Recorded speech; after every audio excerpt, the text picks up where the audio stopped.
Sometimes I'd like to be alone in my own mind. I feel at home within these walls. I fear my own absence of association.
Hello everybody and welcome to week number 2. I swear it's week number 2, the graphics says week number 1, but it's week number 2 of the World GT Championship here on RaceSpot TV and on the iRacing Esports Network. My name is Paul Smith and joining me once again is Conor Ramatic. It's not, because we've just been talking about it. It's Chaz Draycott. We'll get to Chaz in just a minute. Let's bring up the track then, because it is Sebring International Raceway and the first of our endurance races here tonight. There you go, track information up on screen. 3.5 miles long, that's 5.7 kilometres. Partly cloudy sky, 24 degrees. Air temperature, 27 degrees. Track temperature out there for you. And, well, as I mentioned, it is myself and it is Chaz Draycott here. And, well, Chaz, after week number 1 then, three amazing races in the sprint races, but now we've got a different style of racing. We're going endurance, 1 hour and 45 minutes. Yeah, these guys have got a real challenge this season, and this is the beauty of the World GT Championship. As I said last week, you get the sprint rounds, 3 20-minute races, you've got no time to rest at all, you've got to get one race done, just take any results on the chin or be very happy about them, but only for a limited amount of time, crack on with the next one, and then you've got another race after that. You get very exhausted over the case of what feels like a very long evening. With these endurance races though, they've been getting longer and longer as the World GT Championship's gone on. And I think with that as well, I mean, it was Andy Shiel and myself that discussed the sort of timings of it last season. And Andy was saying about the fact that they want 2 pit stops out of everybody in this. And I think that makes it very exciting, because in the first time they started running them, they only had 1 pit stop. And everyone sort of took it around the same time, and it just felt a bit samey each time we did it. And I mean, Andy likes the word spicy, and he kept throwing that in there, and it certainly does make it spicy indeed. And 2 mandatory stops. We've seen some people, I think there was only like 3 over the time that they've actually started doing these longer 1 hour 45 minute races, where they've actually tried 3 stops. They've just run really short on fuel, done 3 stops, and because of the length of the pit lane at certain tracks that they do it at, they don't lose too much time. But yeah, very different bag tonight, and I'm really looking forward to seeing how they get on, because last week was fantastic, wasn't it? Yeah, it was absolutely brilliant racing. In fact, let's bring up the championship standings here then, Chaz. And we'll start off first of all with the pro drivers. Indeed, and well, Sarika and Arana, the 2 Williams drivers, 181 and 178 points between them, and they did an absolutely corking job last week. Their teammate, of course, Josh Thompson, not quite up there with them because of that disconnect in race 1. Michael Evdoka, 3rd place for him. Carl Moore right up there with 159 points. Pete Harrod, reigning champion, 148, so not a bad start to his season. And then tied for 6th place, Andy Shiel and Christian Rose, the two stablemates there, on 135 points. Cam Dance a little bit adrift in 8th position, with George McLean 9th, and then everybody else downwards is actually under 100 points. Adam McNally, though, in the top 10 at the moment with 99 points. He'll be happy with that, I'm sure. We've got the Pro-Am standings of Janko leading the way in that one. And I tell you what, he was actually a real surprise last week. I hadn't heard of him before, in all honesty, and I'd not seen him race.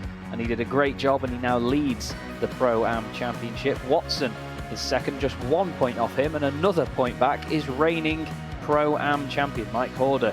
Doing a brilliant job there in third. Tom Jacobs, we saw him have a fantastic first meeting. I hope he keeps his momentum. He usually starts out championships very well, does Tom. So I hope he keeps concentrated all the way through. He's just ahead of Ben Gregory, the privateer in this series, in 5th place. And then we have Mr. McCaffrey with 123 points in 6th, just ahead of Jake Blackhall on 117. Simon Field is 8th with 108 points, and Steve Burke, those two veterans of the sort of BSRTC early days in the Kia, those guys, and Mike Gray as well in 10th position with 94 points. In the Drivers' AM Championship, the 3rd class in this season, nobody with more than 100 points in this case, but it's to be expected. These guys are usually a little bit lower down the order as the evenings go on. Lars Van Ryn, Van Rijn, I was just talking about how to pronounce his name earlier, I've got it the wrong way around now. Chris Byram, he made a great debut in the championship last week as well, 96 points for him. In second, Max Bird, great start to his championship, 3rd place for Bird. Roberts is 4th, just ahead of Mr. Baker, 1 point between them.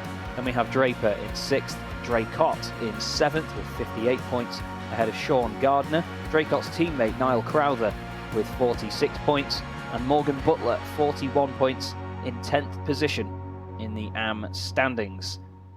And here are your team's pro standings then. Williams Esports, unsurprisingly, leading the way, but Pure Sims OBP not too far away there on 316 points. Pacework Esports Cobalt with a 307 point total for those guys. Sim Sports Racing USA 269. And then the two Fitstyle Motorsport teams. TechSense just overcoming Renvale at the moment, 225 to 195, with Freem Racing in 7th, Nomad Racing in 8th, and Pure Sims Esports have taken a lot of points penalties because their drivers have switched to the Mercedes, which we were commenting last week. There were none of in this championship. Now then, Teams Pro-Am. Boosted are doing the job at the minute. Boosted SimSport leading Boosted Motorsport, 250 points to 202, followed by Paceworks Esports in 3rd place with 165. They're followed then by P1 Racing with 161, just 1 point clear of Team Lizard Motorsport. That's Steve Burke, Matt Draycott, Niall Crowther. Knight Rider Designs Motorsport just behind them as well, 151, 2 points clear of Vulcan Sim Racing, 10 points ahead of Team Mad in 8th, with XII Racing on 99, Century Sim Racing only 3 points back. So no matter where you look in these standings, Paul, it is ridiculously close. I mean, I know we've only got one meeting out of the way, but it will stay that way through the whole season, I guarantee it. Yeah, absolutely. It's always great close action here in this championship as we got a quick glimpse of this stunning circuit here. Now, of course, Sebring, very challenging track, very bumpy in nature, so that's going to be a key issue for the drivers out here today. One thing, you touched on it there with the points standings, is we have got a few points of order just to get through. First of all, 4 drivers in total switching to the Mercedes. So as you mentioned, the Pure Sim team decided en masse to go over to the Mercedes. So you've got Nicole Foggy, Ben Palmer and Ross McFarlane all switching over to the Mercedes, and David Nichols as well has decided to switch from his Ferrari over to the Mercedes for that one. They do take points penalties for changing cars in this championship, so you won't see week on week different drivers in different cars, whichever suit the tracks. Yeah, I think it's key for them as well to do it early. I mean, my initial thought on it when I saw the amount of people that were saying in there that they might change car, they were thinking about it. David Nichols, especially in the Discord, he was talking about doing so. I thought, it's a bit early for that, isn't it? It's one race meeting in, give it a bit of a chance, you know, get through the season. But if you're going to be starting on the back foot, then you've got a bit longer to do it and get the job, and get the job done, rake the points back in. if you get really far through a season and then decide for the last few meetings that you've then got to get used to a new car and take a big points deficit, then there's no point doing it at that point, I think. So really, it's probably the best option to do it early on. And Pure Sims, to be honest, have a very good advantage that they've got a couple of teams out there in this championship, all in different cars. They have some McLarens, of course. Pete Harrod was driving the McLaren as well, the reigning champion. They've got a couple of guys in Ferraris, and there's also another team in BMWs as well. So they've got a bit of data from each car in there. So to get some Mercedes on track for those guys may prove pivotal for those tracks, of course, that suit that car. Absolutely. If there are any, how it is at the moment. Absolutely. And also a couple of points of order as well. Anwar Burrell-Smith, Ben Palmer and David Nichols all have received penalties from the stewards after the stewards' review of the first 3 races. Of course, the stewarding isn't done live, it's done after the event, and then they get penalties put to them appropriately depending on their infractions. So those 3 are taking a back of grid penalty, i.e. they're not allowed to take part in qualifying. Yeah, it's a bit tough really that they have that so early on in the championship, but while Anwar did have his reasons for that rejoin after Cops, at the end of the day it ruined a lot of guys' races with the contact that came from it. So yeah, I mean, he was happy to take it on the chin. He apologised for it, which is the best thing. And that's the thing with this championship. There is such a great community behind it as well. Everybody gets on. There is a little bit of a jab here and there, but who doesn't love drama in a racing series? You know, it's what we all want. There's competitiveness. There's a little bit of drama going on behind the scenes sometimes, and I absolutely love that about this series. But it all gets quashed if it gets a bit much, and it's really well controlled from these guys, and I really do respect that. But yes, when you're a driver and you sat in the pit lane and you have to see your competitors out qualifying and going for it, able to get those positions on the grid, especially someone as quick as the likes of Ben Palmer, Anwar Burrell-Smith as well, who are usually right up there at the front of the pack. They've got to start right from the rear end. Yeah. And with one race to do, it may be a long race, but with one race to get the job done today, it's not that straightforward, because you don't get the benefit of the doubt with a sprint race where if you've got 3 of them, the whole field gets reset and you get a new grid. It doesn't matter how far you've made it up, because at that point, everything's going to get bunched up again and you can easily start picking off the field when it's all close together.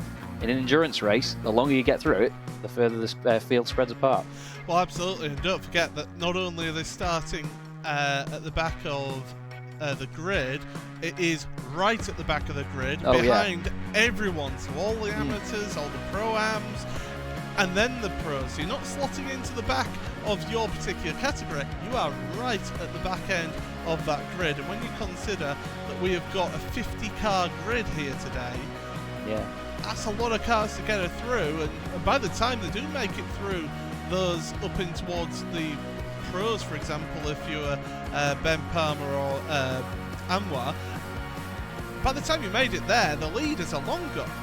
Yeah, that's it. And like I said, it spreads out quite quickly with these guys, and there's a lot of very strong talent up the front of the grid. So being able to start as one whole grid makes it actually a bit more difficult for them. But this championship doesn't split it out by class. I mean, usually when classes are split like that, it's done because it's a different type of car. Say it's like GT3, GT4, for example. They don't get that benefit here, so it really does bring out the proper racing driver instincts. And of course, it tries to keep, when it succeeds most of the time, at keeping the driving a lot cleaner, because the guys don't want to have to deal with that in a situation like this, do they? No, absolutely not. And you know, the one thing I will say is that the admins before tonight's event were reminding all the drivers here before the session went live, was that you can't win this race in turn 1. I may have thrown some fuel on the fire of that one and say, yeah, you have to win by turn 1. Yeah. But you know, in a race like this, you have to get, you have to take your time.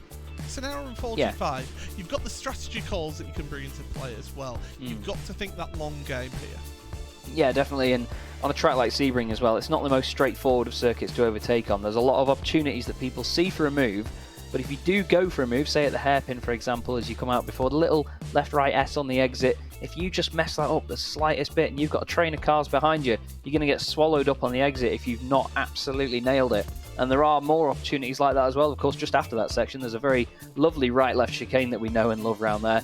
And it's the same again. If you go into there a little bit too hot, try and make a move, you're going to be wide on the exit and someone else is going to cut back against you again. And it's just, you'll see people switching positions so much over this race and just opening a gap around them. And it's going to be a very exciting one to watch though, because the elbows are definitely going to be out. Well, we've got about 20 seconds of the qualifying session left. Everybody has put their qualifying efforts in, and we will bring you that grid very shortly. Of course, a full pace lap here as well for these drivers to think about as well. So that will play a little bit. They want to save as much fuel on that pace lap as possible before they head into this race. But 2 mandatory pit stops, that's something you must remember. 2 mandatory pit stops, and we'll see how they all get along there. But it's almost time for the talking to finish and the action to start here. Great view of Sebring International Raceway, and let's bring up that starting grid then, and it is Alex Arana on pole position ahead of Moreno Sirica. Williams Esports, the first 3 spots with Josh Thompson in 3rd place. Carl Moore for Pace Works Esports Cobalt, really good qualifying for him, in 4th place. Row number 3 is Ross McFarlane in the Mercedes with Jake Blackhall in 6th place.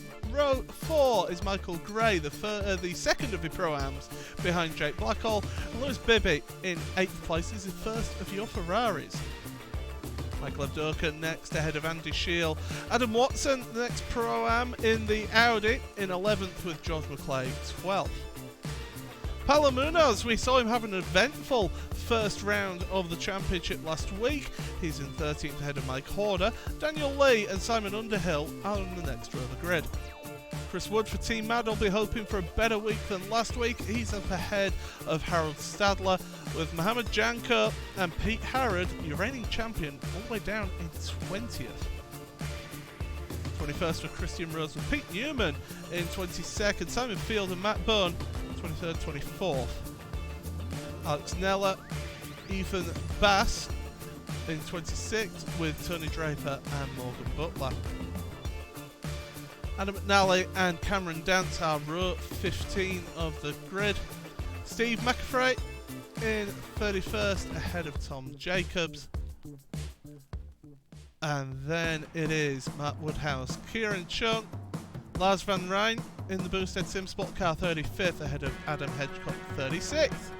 Still not done here, plenty of cars to come yet. Dean Powell in 37th for H2M Engineering ahead of Michael Blake, the amateur driver in the Team Mad car. Sean Gardner and James Whitehouse round out row 20. Matthias Van Delden in 41st ahead of Chris Byram, the man who benefited from the reverse grids in race 2 and 3. No reverse grids for the drivers to contend with this week, so he's going to have to work hard for 42nd, 43rd and 44th for Steve Burke and for John Roberts. 45th for Matt Draycott ahead of Niall Crowther in 46th. 47th then, the first of your penalised drivers, Burrell Smith and Ben Palmer. Back row of the grid, Ben Gregory and David Nichols. We didn't expect him to actually be here. He's actually on the grid and he's in 50th place. So 50 cars on the grid. Live timing will be available very shortly. We're just getting, just fixing a little issue with that. But once we're up and running, we'll be okay. But Chaz, final thoughts before the start of this endurance race? Well, it's going to be a tough one, really is, because the start around here into a very fast left-hander can catch a lot of people out, and we've seen many races get ruined around here very quickly. You can see the 3 Williams Esports drivers at the front. Josh Thompson carrying special livery as well today in tribute to his grandfather, who has had some rather bad news recently. Obviously, it's not my place to go through everything, but I really do hope that Josh is okay, and of course his grandfather is in his best health as possible as well. You've got one of the Paceworks Esports Cobalt cars up there with them as well. That's Carl Moore. It is Carl Moore doing a smashing job. Of course, he's trying to stay in touch with these guys in the championship. So fantastic to see the BMW so well represented here. Of course, I'm slightly biased, but I'm a bit disappointed for the Team Blizzard guys, because there's 3 of their cars, well, all 3 of their cars are in the bottom 4 on the grid that qualified here. So it just shows it might not be a Ferrari track, but I say that, the fourth row of the grid's full of them. Yes, absolutely. But as you can see, the 3 Williams Esports cars up at the front, and as you mentioned there, the tribute livery to Josh Thompson and his grandfather, who is not best of health, is the best way to put it without going into any details. So we wish Josh's grandfather all of our thoughts are with him as he deals with what he's having to go through in life. But right now, Williams Esports locking out the first, second and third spots on the grid, and these drivers certainly going to be trying to use their endurance racing skills to their fullest right here in this particular event. But we're getting set then for the start of this race, the classic shot down the back straight into Sunset Bend. We are late afternoon in this session, so the sun will be slowly coming down in this race, so drivers will have to contend with that as they go along. But here we go then, into the final corners. It's Alex Arana who has to control the pace. The pace car will head off into pit road on the right hand side, waiting patiently. Gotta wait, and now the green flag is out. We're underway then for this endurance race down towards turn number 1. The question is everybody gonna make it through? Well, it's Arana in the lead. Sarika falling down to 4th place. Great start for Carl Moore. Ross McFarlane 5th place ahead of Jake Blackhall. Turn 2 is usually where the incidents happen in this particular racetrack. Everyone seems to be working their way through. Big pack of cars all the way down towards the first time that they're heading into the hairpin, and already Sarika has made his way back past Carl Moore, with Ross McFarlane trying to go around the outside of the hairpin. So Moore coming under serious, intense pressure from Ross McFarlane. Yeah, McFarlane making the most of that Mercedes already. I mean, last week when we were wondering why there weren't any there, everyone was saying that the car was absolutely rubbish. Ross McFarlane proving us wrong there. Ahead of Carl Moore he goes. Carl got a really good start though and went back down the inside of Moreno Sarika, and it just didn't hold on there for the next following corners that he had to deal with. You can see the sun getting lower and lower in the background, and ironically it will be setting behind Sunset Bend, hence the name. But we have a really good train of cars behind these guys as well. The top few will start to spread out as they just get into their rhythm. But in the mid-pack, we've got a real train, it looks like. We have got one car stopped, and I think that's Cameron Dance. Yes, he is, and that's at Tower Corner. He had a really good first meeting, did Cameron, and he has ended up the wrong way around. We'll get a look at this then. Let's have a look then. Cameron Dance is all the way down to 49th in last place because Ben Palmer hasn't actually taken the race start. Oh, it's the KRD car getting into him, spins him round. Cars take avoiding action. Pete Newman, that was the number 58 there, Paul, that just kissed the back of Cam's Ferrari. I'm not going to add other words onto that, but he just had the slightest of touches, but it does... Oh, wow, that's reigning champion Pete Harrod. It is indeed. He tries a J-turn. It's not going to work that well. I think that's one of his teammates as well, or at least stable mates. There's another car off. That's one of the M2 engineering cars on the inside. Oh, Munoz has he's got suspension damage. He can't get it back. You don't say. That thing's ruined, isn't it? That's a proper mess, that car. It was Daniel Lee that was in there with them as well. Oh, Paolo loses it. He's in the middle of the circuit. He gets hit by a Team Mad McLaren, and then Pete and also Daniel Lee just both pile into him. We pretty much caught that incident exactly as it happened, Paul. So nice timing on that. Looks like Pete Harrod's car, though, the reigning champion, of course. Not that damaged at that point. We'll try and get another look at this from Pete Harrod's point of view, and you'll see suddenly there's a car in the middle of the road. There's nowhere for him to go. Tries to, as you mentioned, tried to do the J-turn. Got it back and running, and it's so tricky to get feed back into that field there because everyone's coming around absolutely flat out, and it's so easy to get involved in an incident again. Yeah, that's it. And everyone's coming out of there on different lines as well. Everyone takes a different line on the way in and everyone's on a different line on the way out of Sunset Bend. It's a very tricky corner, no matter what you're doing, whether you're trying to overtake someone, whether you're just following somebody, or whether you're trying to avoid an incident. Because of how bumpy it is and all the different lines you can take, it is a real horror of a corner, no matter what car you're in as well. But now we have Josh Thompson and Alex Arana breaking away a little bit. Of course, Moreno Sarica just behind them, got caught up in that battle with Ross McFarlane and Carl Moore. Ross McFarlane sitting in 4th place at the moment. Michael Gray's doing a great job at the moment. He's sat in 6th. Jake Blackhall in 7th. Those two will be very pleased with that. They're both Pro-Am drivers as well. So hashtag Michael Gray for Pro is what a lot of people were saying last season as well. But Michael's proven some really good pace in that class, and he's continuing to do so. And it just shows you, doesn't it, Paul, that even though they're in different classes, this field is so competitive all the way down that you can't really sort of differentiate between the two classes a lot of the time when it comes to the order. Yeah, absolutely. Paulo Munoz, by the way, has made his way back out of pit road. Took him 1 minute and 6 seconds to be at a standstill, but is able to get away and out again. But he is only just ahead of the leaders. Now, Simon Underhill, one of your Pro-Ams, battling with another Pro-Am, which is Matthew Bunn. This is over 14th and 15th place as they head on around in towards the hairpin through Big Bend. That Audi crying away, and I can tell you there's been another incident involving Pete Newman.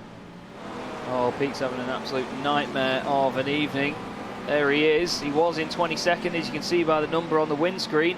That Ferrari looks very good from that angle, but he gets away then. Let's have a look at what happened to Mr. Newman. He's got one of the Renvale Fitstyle Ferraris behind him, one in front. Oh, he just loses it on his own. Is he going to get a tag? Tell you what, he did a great job there not to get caught, and he let it roll backwards because he knew that anyone avoiding him would hug it to the inside.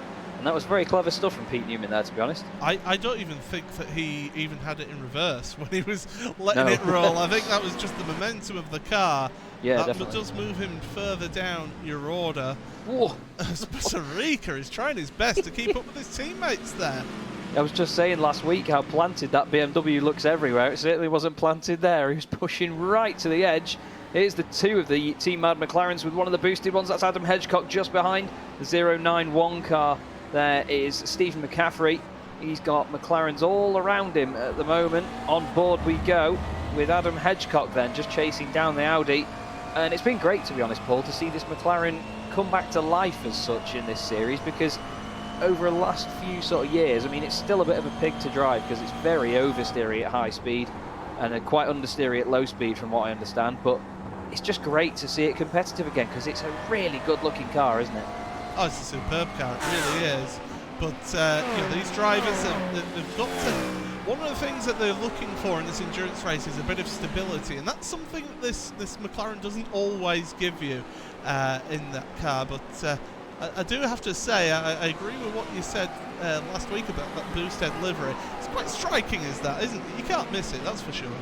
Oh yeah, they do a smashing job of all their liveries. Sometimes they go for like an arrow shape with the design, but this time it's more like dazzle camo, and I think Adam Hedgecock actually put either a Facebook post or a tweet out a while ago saying, did someone say dazzle camo? Because even in the black as well, even in the black parts of the car, there is actually a pattern in the spec map as well, I believe. So they've definitely made the most of that very the beautiful curvature of the McLaren. And we're on board now with Anwar Beryl-Smith making his way through the order. Started, of course, down in 50th place, and he's here in 35th position, 49th position. Anwar started, or make that 48th, so there's a double mistake from me. But there won't be any of that from Anwar tonight, I'm sure, because he's great at this. Oh yeah, one day, mate, one day. But in front of him here, we have Dean Powell in what is probably one of my favourite liveries, and I did call it M2 engineering before, I do apologise, it's H2M engineering. But a split livery is something I'm a huge fan of, and anyone that would have seen the Team Lizard Motorsport Mercedes last season would have that confirmed. But the white and blue looks great on that Ferrari. Yeah, it's great to see as Anwar looking to the inside, heading towards the chicane. Lots of room being given by Dean there. He realises that Anwar is a pro driver. He's not fighting him in this race, really. So his ideal move is to just let him by, which is what's happened now. Oh, there's a car off in the back. That's Chris Byram. It is.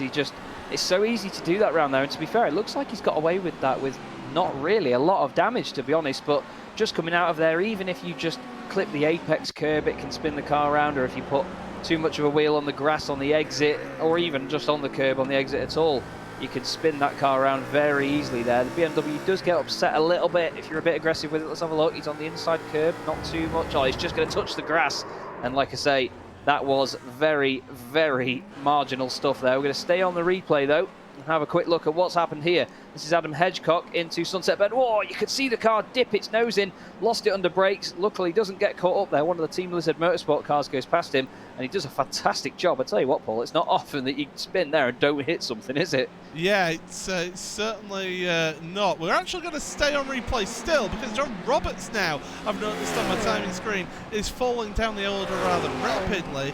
So something has happened to him in his Ferrari. So this is going into turn 1. Everything seems to be okay here. He says on the gravel on the exit. No, it's fine. Is it going to be turn 2? That's usually a usual. Oh yeah, he's clipped the grass on the entry there. As soon as it does that, loses all grip. Oh, just slightest of touches on the tyre barrier, but back up and running for John further down your order. Even still, green. People say don't do a Ferrari green, but it looks good, does that? And John Roberts has driven the Ferrari in a lot of seasons in the World GT Championship. I think that was McFarlane in the background getting a slowdown as we look at the Williams Esports cars there. The top 3 BMWs once again. But Ross definitely now has Carl Moore a lot closer to him. And it's easy to get a slowdown out of that right-hander coming onto that back straight, isn't it? Because there's so much concrete runoff on the inside that you can just put 2 wheels over that and take it for granted. Yeah, you certainly can, but Ross has been able to stay ahead of Carl then. So your order, after 10 minutes of the race, we're already 10 minutes in, Alex Arana, Josh Thompson, Marina Sarica, that's your top 3 for Williams Esports. Then it's Ross McFarlane then in the Pure Sims entry, along with Carl Moore, the Pro in 6th place. Your first Pro-Am is Michael Gray in 6th place ahead of Jake Blackhall. So those two have swapped positions in this race from where they started. Michael Evdoka is 8th, only just ahead of a queue of traffic here, in fact, because he's got Andy Shield, Lewis Bibby, Adam Watson, George McClay, Michael Horder and Matt Bunn, all in this queue of traffic right now that's being led by Michael Evdoka. So he's got his hands full here as Michael in his Ferrari, but so far just keeping it tidy, keeping it in 8th place and working to try and make his way through. Yeah, a couple of the guys behind are a bit closer together and a bit more bunched up, so I think he might be in a bit of a safe space there, because if these lot start fighting as much as it looks like they're going to here. This is Matt Bunn with reigning Pro-Am champion in front of him, Mike Horder. And of course a lot of these Pro-Ams making their way up the order further and further. Adam Watson, just a couple of cars ahead in this group, is the 3rd place Pro-Am. Just looking at the AMs as well, by the way, down in 23rd position we have Tony Draper leading the AM class, and he's 2.6 seconds clear of Morgan Butler. And James Whitehouse, or Jim as his friends call him, is 3rd in the AM category. Kieran Chung and Michael Blake 4th and 5th. But this is a great view here from the Freem, or Freem, I'm still not sure how you say it, the Freem BMW chasing the boosted McLaren. Another very good looking car, of course, there. And just ahead of them, George McClay in the TechSense Fitstein Motorsport Ferrari. The flamethrowers at the back of the McLaren. Looks great round Sunset Bend in this lighting. As they go around, Matt Bunn looks like he's got a good run out of there, Paul. Certainly does. On board with him then, heading in towards turn number 1. He's going to look to the inside, not giving each other much space, but Horder has to just back out of that one and lets Matt through. Up into 3rd, in that place ahead. And Adam Watson, as you mentioned then, scrapping with Lewis Bibby. Those two have just lost touch a little bit with Evdoka, so they're fighting over 10th place here.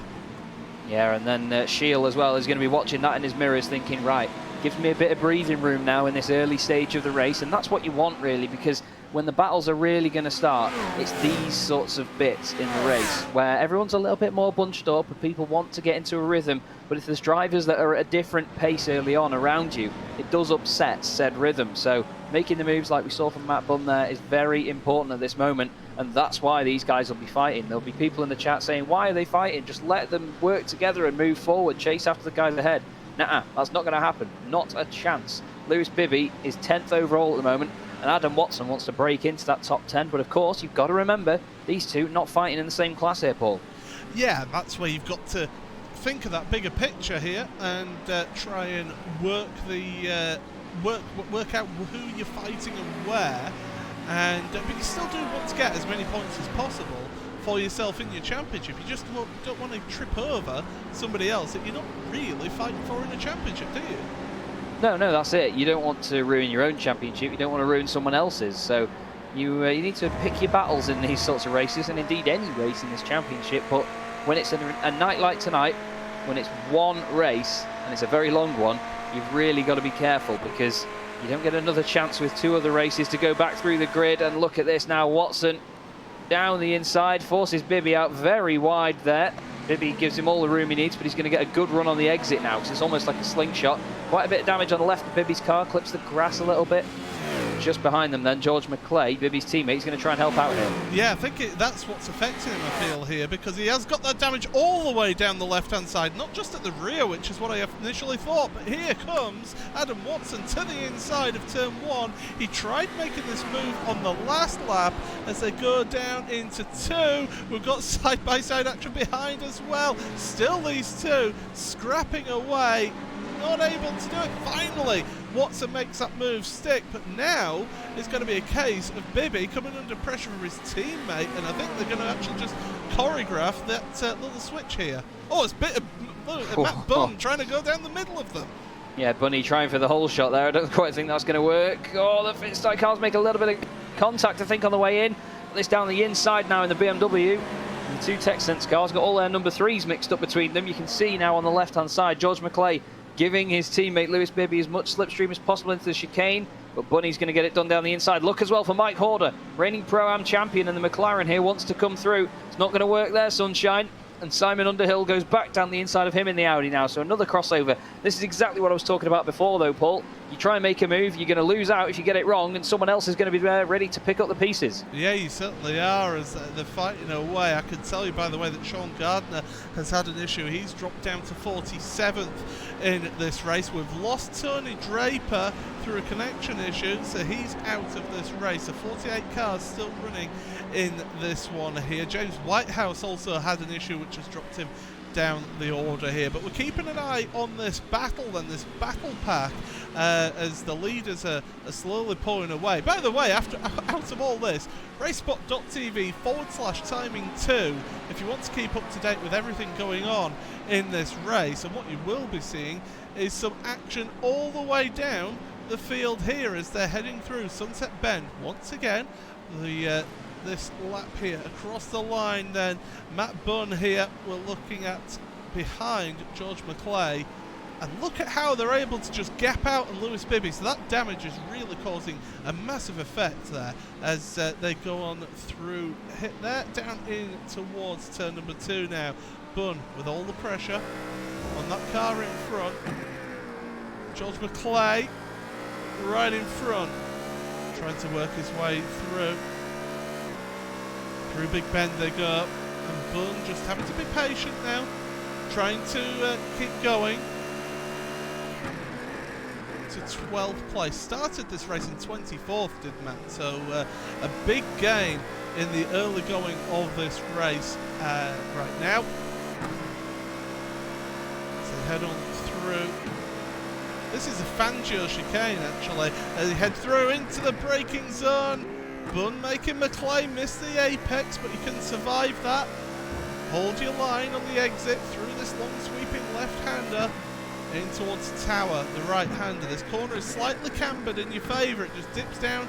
Try not to hit that curb on the inside too much, because it can unsettle the car and push you out wide. But as they head on down now, through the left here, through another left, in towards the chicane. Not really a traditional overtaking spot. But then, once you get through here, you're into Le Mans.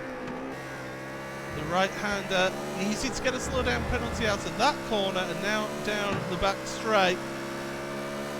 And Bunn sticking on board here. He's getting closer and closer in that slipstream. George McClay goes defensive here. Matt goes to the outside, so it's McClay and Bunn still holding position, but Bunn trying to get the run out of the corner then. Can't quite get the move done, but he's going to keep it side by side in towards turn number 1. He's on the outside, but he's made that move stick and up now into 11th place in this race. So Matt Bunn, one of the big movers here in this race, up to 11th, and still Lewis Bibby having to go defensive behind Mike Horder and Simon Underhill, the two drivers who are piling on the pressure, and those two keeping pressure on Lewis Bibby as they head on through down towards the hairpin. Onto the brakes. Through the hairpin they go then, holding that tight apex there was Mike Horder. And out they go then, but great action so far in the early going of this race. We're almost at the 20-minute mark in this one. Horder just all over the back of that Fitztie car. Yeah, he's pushing hard, isn't he? He's really trying to close that deficit. But as I was saying before, you try and make a move around here, you've got to make sure that you do a little bit of risk assessment before you do so, because you can very easily lose out. And of course, you've got Simon Underhill right behind him. Not going to be straightforward by any stretch of the imagination.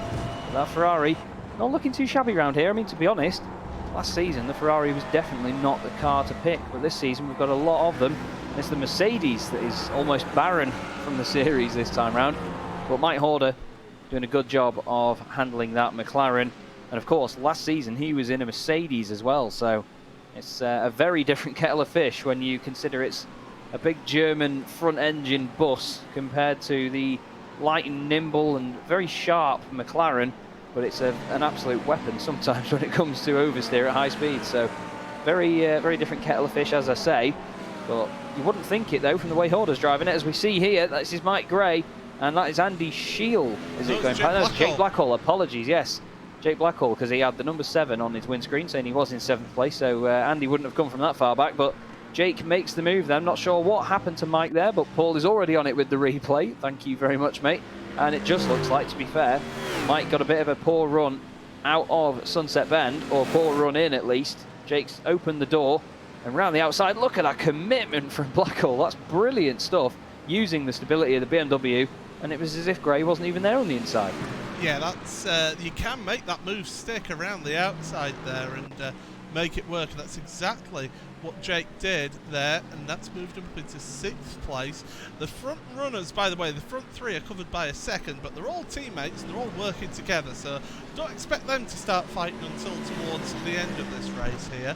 But these guys certainly further down, 6th and 7th, fighting, and Jake will be trying to pull away. Of course, the Australian having to wake up early to be able to race in the series, so he'll be hoping to get a good result this week. He didn't have the best results last week in the series, so he is working his way through. Now, further down, we've got that battle for 13th place with Bibby, Horder and Underhill, but we've got this as well, Harold Stadler, we've got Christian Rose, and we've also got Chris Wood then. This is for 16th, 17th, 16th, 17th and 18th, and it is the Renvelt Fitztie Motorsports car against the Pure Sims OBP car, and is the main one that we're going to be focusing on here, because look at Christian then, getting closer and closer. Two Ferraris going side by side, the McLaren of the Team Mad car just sitting behind, waiting for any opportunity into Sunset Bend. Rose to the inside, but you can get the cut back here.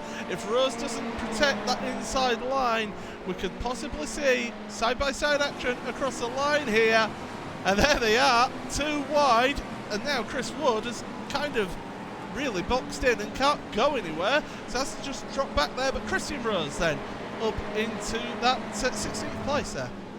Yeah, nice move that. He hugged the inside line, and it's not easy to do around there because of how bumpy it is. It can really unsettle the car, especially when you're putting a bit more lock on than if you were carrying the speed around the outside. So, wonderful stuff from Christian Rose. I've seen a lot of racing with him, known as Shifty. This is the number 16, Morgan Butler, with the pink end plates and wing mirrors on his Knight Rider Designs car. He's got Adam McNally just behind him in the XII racing car. Adam was a bit further up the field last week than where he is now, so I'll just keep an eye on Adam's progress, whether he had a bit of a poor qualifying and he's just making up for it now. We'll have to see. But Morgan, as things stand, he's a top AM. He is the AM class leader, actually. Something has happened to the ex-AM leader, which was Tony Draper. Well, he's had a connection problem. It was him, yes. Sorry, yeah, 2 and 2 together. There you go, Chaz. It does make 6. Tony Draper, though, unfortunately, well, to be fair, now, Morgan will be laughing. We've got a couple of pit stops. Pete Harrod and Daniel Lee. Now, those two, of course, got involved in that issue with Paulo Munoz at Sunset Bend. They've been on pit road, and Harrod a couple of seconds longer than Lee then on pit road, so change of position between those two. But they're the first 2 pit stops. I don't think we're quite close to a pit stop window. Now, of course, Chaz, 2 mandatory pit stops having to take place. So when are we really expecting those sort of pit stops to be happening as we've got this battle now, Sadler and Chris Wood? Well, with 1 hour 45 minutes to get it done, they've got plenty of time to spread it out or change the strategy. A lot of these guys, because they know that they're going to want to open up the gaps as best they can at the beginning of the race, they'll just fuel them and run until they run out. Sometimes they may just take 1 or 2 laps early because they know that if they time that second pit stop well enough or try and save a little bit of fuel over the course of the race, they can just eke it out at the end.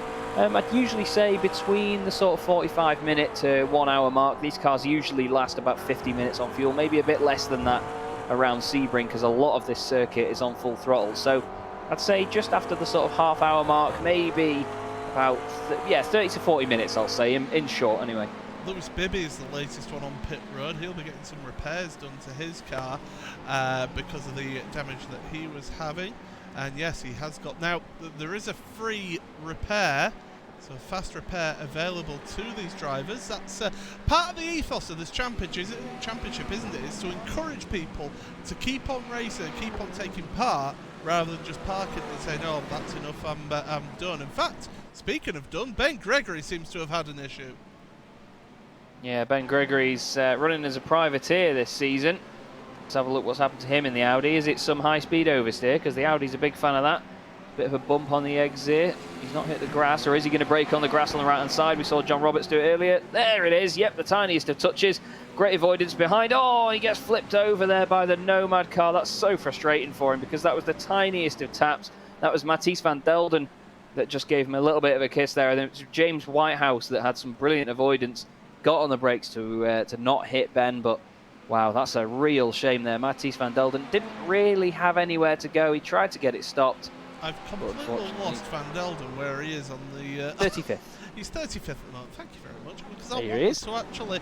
I'll just take this back just a little bit further, actually, because I want to have a look at his point of view and how difficult it would be for him to see Ben there. So look at this. We're on board. We're slightly to the right of his view, but you can see we've got a Ferrari in front of us. All of a sudden, oh, there's an Audi in front of us. There's nothing that he could do there at all. No, definitely not. And the thing is, he didn't really see Ben spinning for a moment there. All he had in front of him was James Whitehouse, and it just looked like James was running wide to the right-hand side, like the car had straight-lined on the brakes. So he thought, oh, great, a freebie. Chucked it up the inside, but then suddenly, four-sprung Dirk upside down, Nick. You've been practicing that, haven't you? I wish I hadn't now, because it sounds terrible when I come out with it. Sorry, everyone. But we are going along here then, and I can tell you that we've still got this battle now. Christian Rose has pulled away from Harold Stadler a little bit. That's meaning that Chris Wood is able to stick on to the back of him in that Team Mad car. Looks very nice. Yes, I am biased because I'm a Team Mad driver, but I do. There are some fantastic liveries in this series. We'll talk. Oh, yeah. We'll have plenty of time to talk about liveries in this race because there's always such a big field. Adam Hedgecock has taken a bit of a excursion out into turn 1 there. We'll try and find what's happened to him now. There's a lot of damage on the left-hand side of that car. I'm wondering if he's actually turned it in and then it's spun the other way, whether he's had contact down the straight. Who's that pesky Team Lizard car behind? Is that my brother? Because it looks like it. It's number 26. Oh, just on the brakes, gets caught out by how much Adam brakes there. And to be fair, he was closing in quite a lot there, was the Ferrari down the straight. It was just a little bit late on the brakes there. And then he's got Niall Crowther right behind. John Roberts in there as well. John Roberts might want a bit of redemption there. This is on board then with who is known as the better Draycott, but I imagine not right now. Chasing down, to be fair, he probably got distracted by how pretty the livery is. Going down into the first corner. Then you want to be careful of that wall on the right. Adam does, it does look like he brakes a bit harder than normal, but I'm not just there to defend my brother, because at the end of the day he was following very closely and just didn't react really in time to Adam getting on the anchors there, in all honesty. Well, that's it. I think he kind of missed his braking marker, really, did Matt there, and kind of got a bit transfixed. He was sort of target syndrome, really, wasn't it? It was just target fixation. That's the one. That's the word I was looking for. As they went into turn one. We've still got this battle ongoing for Chris Wood and Harold Stadler, but that's down in 17th. We've also got a close battle for Morgan Butler. He's got Adam McNally still close behind him, down in 22nd and 23rd. There's Matt Woodhouse, Michael Blake. Oh, Cameron Dancer, Kieran Chong has just had an incident. Oh dear, this is not good for the Paceworks eSports car, as he's off at turn number 2. I said turn 2 could be of interest for us today, and it seems to have taken another victim. Indeed, it's easy to get caught out around there because you're going slightly to the right just before you get to the braking zone, and there it is, tiny kiss on the grass, and that is the tiny margins we're talking about. I tell you what though, guys have done a really good job not to hit the wall when they're spinning these cars, and it just shows you the reaction times. As soon as it's gone, they're just on the brakes, making sure that that thing is not going to make contact with anything. And I know that the Audi is a fan of a bit of oversteer. Trust me, I did a season in it and I hated it by the end of it. The only thing that salvaged it for me was the noise. Here is John Roberts just looking down the inside of number 47. That's Niall Crowther in the Team Lizard Motorsport Ferrari. And John gets the move done nice and cleanly there. Spec maps at play there with those cars. They look fantastic, the pair of them. Niall flashing the lights there saying, "Oi, give me that back." But John will not respond. Niall actually goes into his own response there. He forces the issue down the inside. Doesn't quite get it done, but he'll be annoying John in the process. And to be honest, when you're a Ferrari driver on another Ferrari driver, that's all you can be doing at this point of the race. But they're in 37th and 38th place, so they're not in with a shout at the moment of winning this race overall. But of course, class honours are often what these guys fight for. They're both in the AM class, so are the two drivers behind, and they're both teammates of these guys as well, Matt Draycott and Sean Gardner. So it's 2-on-2 really between Team Blizzard Motorsport and the boosted Scuderia cars there. Yeah, absolutely. As they head on through Le Mans, you can see the golden glow with the sun setting for us here today.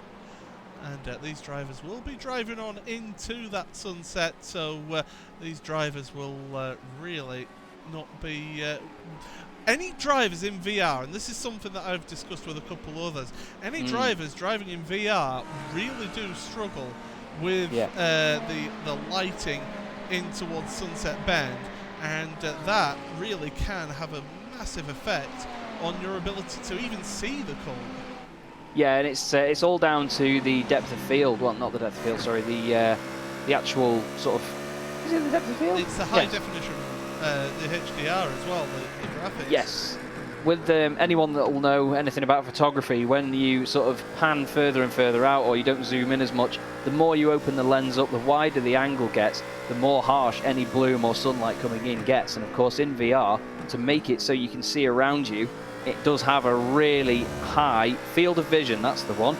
The FOV is very high in VR, so the bloom effects are massive when they come through the windscreen. So these guys will be hoping it goes dark before long. We're on board now, though, with Adam McNally in the XI Racing BMW, chasing down the Knight Rider Designs Motorsport Ferrari of Morgan Butler, number 16, leading the AM class. Adam McNally in the Pro class, of course, for this championship. He runs wide onto the grass, gets out of the throttle, but you can see what I mean there. Look at the sun just as it goes over all of the Arctics and the caravans and the RVs and everything that the Americans are bringing with them for this event. As just there, boom, into the shadow all of a sudden. The sun has just set and the shade literally hits like that. So now the guys in VR will have a much easier ride into there. And to be honest, Paul, beautiful timing with that shot, because that shows us the exact transition. Love it. Yeah, absolutely. As they head on through across the line, we've got an hour and 12 minutes remaining in this race. The headlights will be taking more of an effect here as they head on through turn number 1.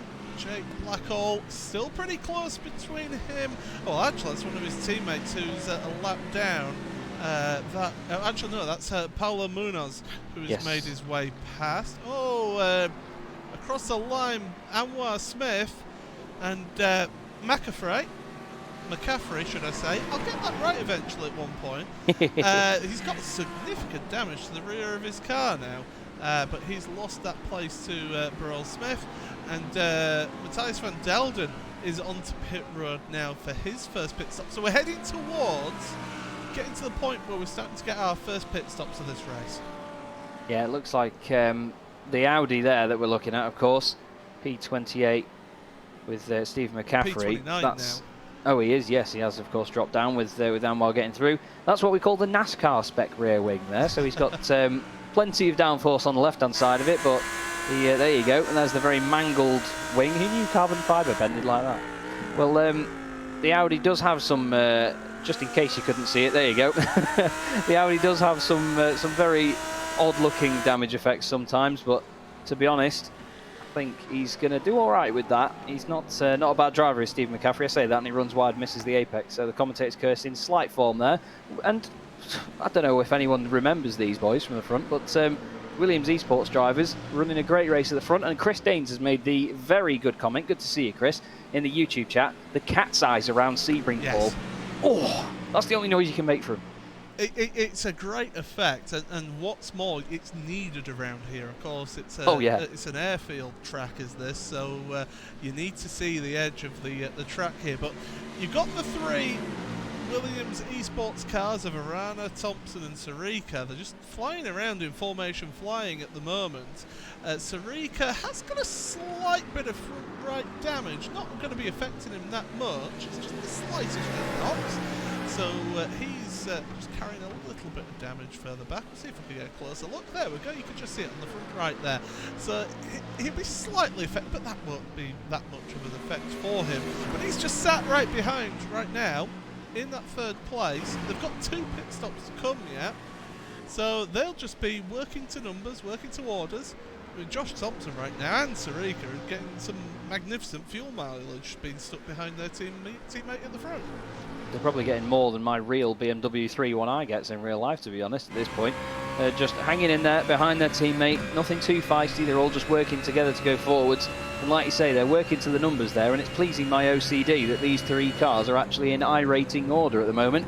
We're on board with Moreno Sarika at the moment. No, we're not. Yes, we are. There's another BMW in front there. They all look the same from the back, except for the sponsors.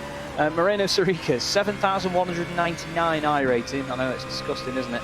Josh Thompson, 7,746. Alex Arana, the race leader, 9,021 I rating. And these boys drive like that as well, don't they? They certainly do. We've got a change of position, by the way, to bring you here. And that is Matt Bunn. Now, what has happened to Adam Watson? Oh, he's got caught up behind traffic! That sent him off. And that's meant that Adam Watson has dropped down a position to 11th place because Matt Bunn, to the inside of Lamar, is through there. So Watson getting really caught out by lap traffic. We'll look again from on board. Chris Byram, that was, Paul, in the P1 car. Yeah. Not the most safe place for him there. I don't quite think that he saw Adam coming through. He's probably focusing on that Ferrari. He does slow it down. Oh, straight to the line. I tell you what a save by Adam Watson. That could have been a bigger spin.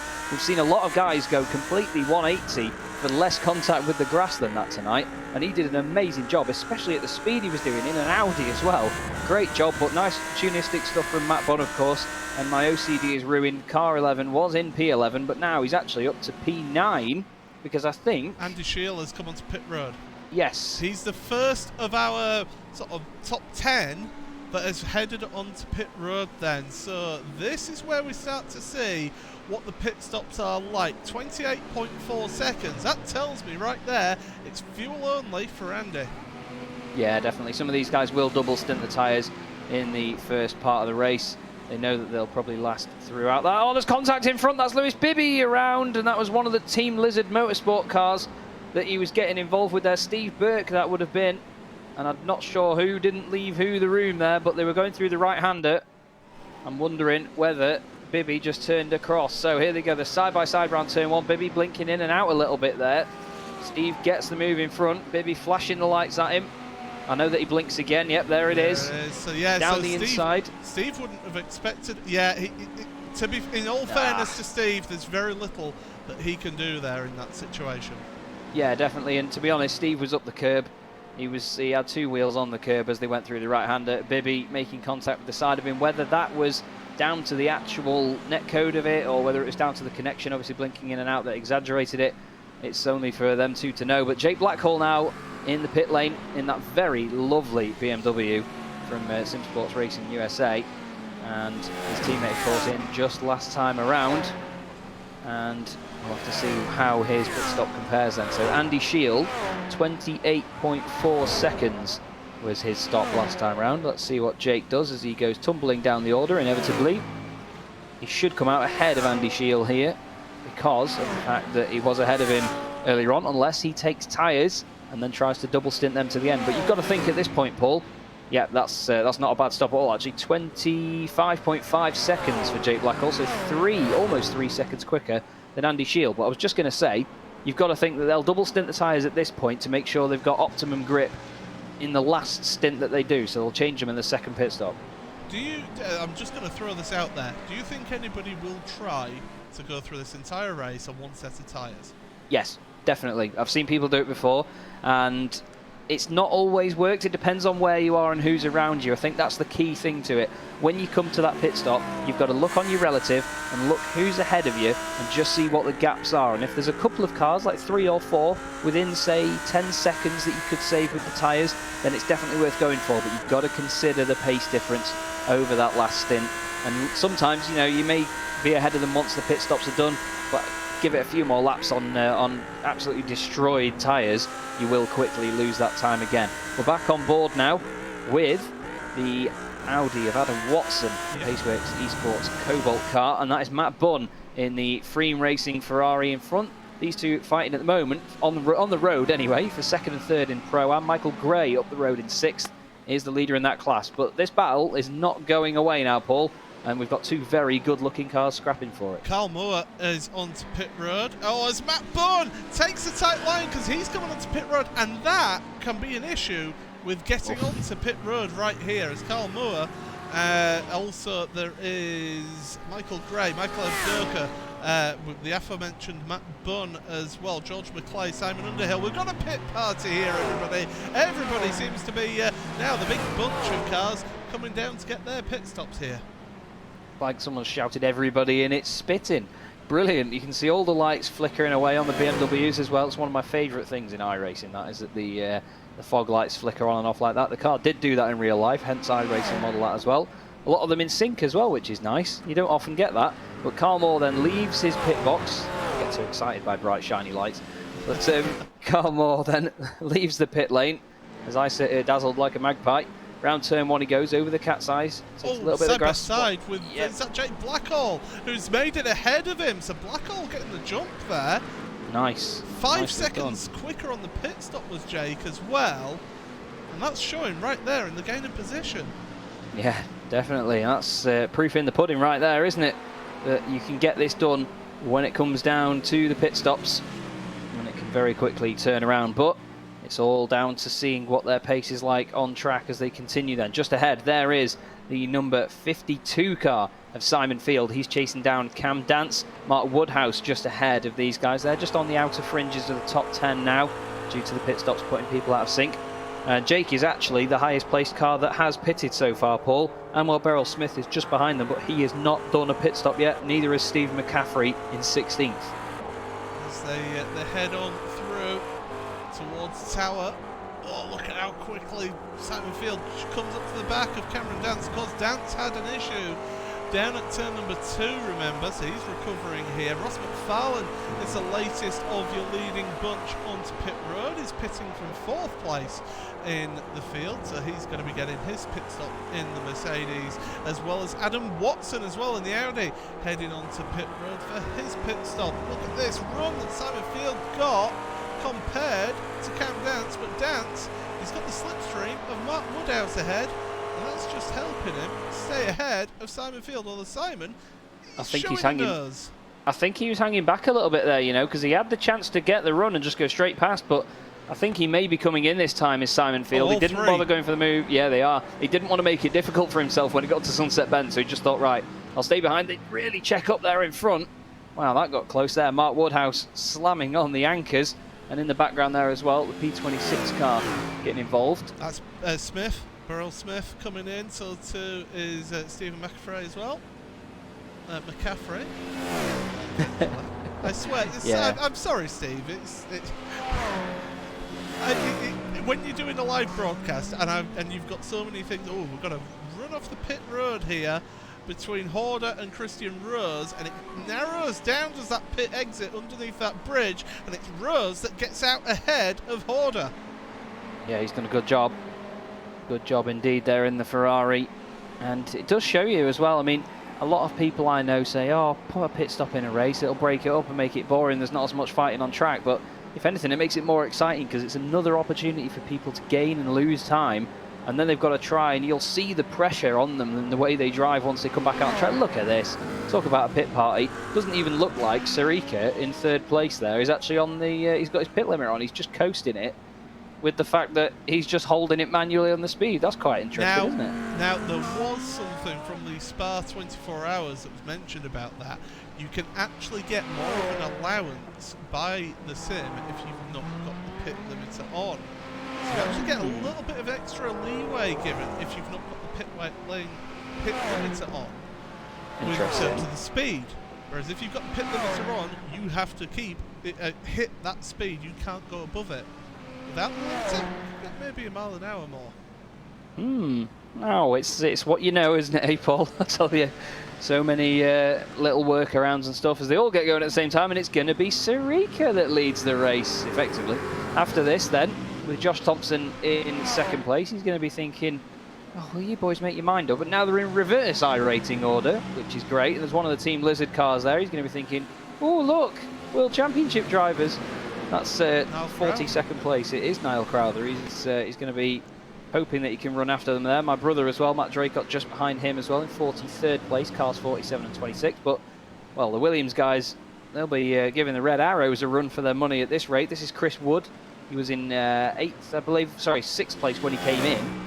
And now he's, of course, dropping down the order. Out of the pit he comes. 32 seconds, though. Seems like a bit of a longer stop than some of the guys around him there on that one, Paul. Yeah, so as he heads out on the pit road, this is the last of the pit stop, by the way, of the first stop.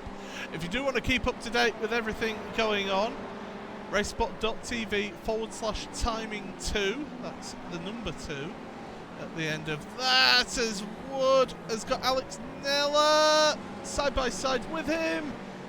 Oh, and Nella just having to hang back there. But nobody that I can see here, apart from Paulo Munoz, have taken tyres. Tom Jacobs is around, and that's between turns 1 and 2, so that's an unusual place to be around.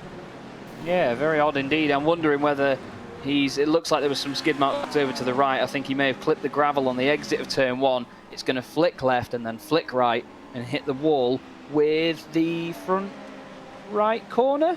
Let's see. Gravel. Left, right, front left corner. There you go. Not too bad. I wasn't too far off there, but yeah, Tom Jacobs there. To be honest, I think we've all done that, haven't we? Let's face it. Well, we're keeping on the replay here because Adam McNally into the back of the H2M car, into the wall. Now, who was that he hit? That was one of the H2M engineering cars. I think that will have been... back on pit road, by the way. I think it might have been Dean Powell from where Adam McNally was earlier. Just trying to see if anyone else has lost a lot of ground. Can't quite see. It's Dean Powell and Daniel Lee that drive for that team. So, well, Daniel Lee was involved in battling earlier on, and he's still battling with Morgan Butler at the moment. So I think he was in the crash with Pete Harrod, wasn't he? So I think it might have been Daniel that was involved in that, by the looks of things. Well, anyway, what we'll do is we'll get you up to date with where everybody is here. Then with 57 minutes remaining. In fact, we'll do that in a second because Morgan Butler is about to be overtaken by Daniel Lee down the inside into Sunset Bend. Daniel Lee moves up to 23rd now on track. H2M Engineering, 16.8 second pit stops. So some drivers taking shorter pit stops in the early stages, whereas some taking longer. Now, here's an interesting one that I've just noticed on my timing screen. Matthew Bunn in 21st. He's a bit further down than when he came into the pits. His pit stop was 57.6 seconds. He's taken tyres at the first stop. Well, maybe he's just going to try and use the extra pace to try and push his way through this part of the race, but you never know. He might just be trying the different strategy, because come the end of the race in the last stint, he might double stint these tyres now. So we'll have to keep an eye on him for that one. It's an interesting call. Dean Powell as well actually had a really short pit stop last time round. That was 16.9 seconds, 16.8 for Daniel Lee as well. And Pete Harrod 18.1. So I'm wondering, I think Pete though and Daniel Lee actually, they both had the incident earlier. Yeah, I think then it must have been Dean Powell that the Excite car of Adam McNally hit then, because he was a bit further down the order, wasn't he, when he was fighting. So I think Daniel Lee and Pete Harrod would have been clear of that. I think it was just the energy drink to get into Adam's head in that situation. Well, I was about to start, and we'll continue as Chris Wood in front of us here, who's on board with Alex Nella. Chris Wood runs wide, and that's going to allow Alex to get a great run down the Ulman Straight in towards Sunset Bend, but not quite close enough to make any move. Ferrari versus McLaren, and you can tell it's a McLaren in front just by the sheer amount of flames that are being kicked out of the rear of that car. But we'll finally get to it now. So the running order for the different classes. So Marina Sarica is in first place ahead of Josh Thompson and Alex Arana in third place in your pros, with Ross McFarlane fourth, Carl Moore fifth. Now in the pros, Michael Avdoka is sixth ahead of Andy Shield, and George McClay rounds out your top eight of your pros. In your pro-ams, it is Jake Blackall. Oh! As in fact, Chris Wood went very wide then in turn number, it's just before Big Bend. So I don't know what happened there. We'll get a look at that right about now, actually. I don't think Chris will forgive me for showing this, but there you go. We'll go on board with him. It is worth pointing out then that Jake Blackall, first of your pro-ams ahead of Michael Gray. Adam Watson is in third place in pro-am. Oh yeah, the back end just twitched. Yeah, it's the weight transfer in that section of the circuit, especially with the curbs. It's very difficult as well. But to be honest, he did a good job not to let it go all the way around, and we've seen some good car control so far this evening, haven't we? As Josh Thompson is now at the front of this race. I think we've got some synchronised place switching going on here. So Josh Thompson to the head of your field in this Williams Esports trio as they go through turn number one once again. So I think they're just taking it in turns to be at the front for the time being, and then we'll see as we get on towards the end.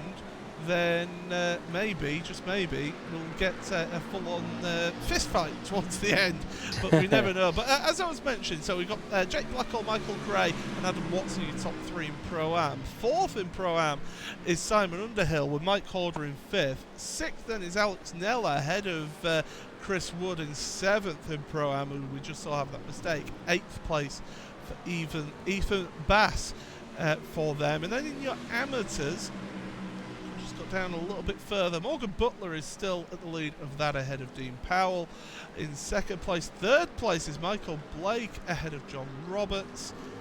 We've got Sean Gardner and Lars Van Rijn, and then Neil Crowther, James Whitehouse. David Nichols, who we didn't expect to see, is still running, but he's lapped down. Chris Byram as well further down in your order. Now we have had a change of we have a change of position further down your field, and that is Morgan Butler has just been overtaken by Simon Field. That's for 25th, 26th. Yeah, Morgan won't be too bothered about that at the moment. He knows that Simon's a quick driver, and of course they're in different classes. So Morgan's still leading the AM class. He's got Anwar Beryl-Smith, the next car behind him on track, the pro driver.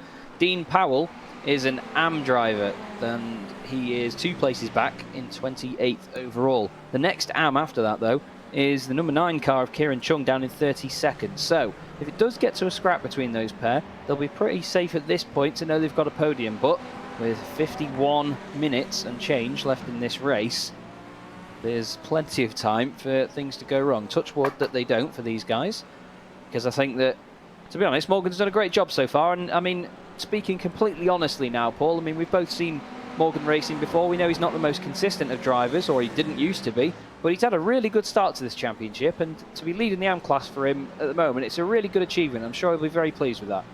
Yeah, he's just got to get back in the swing of things and really just work on that consistency, as you mentioned.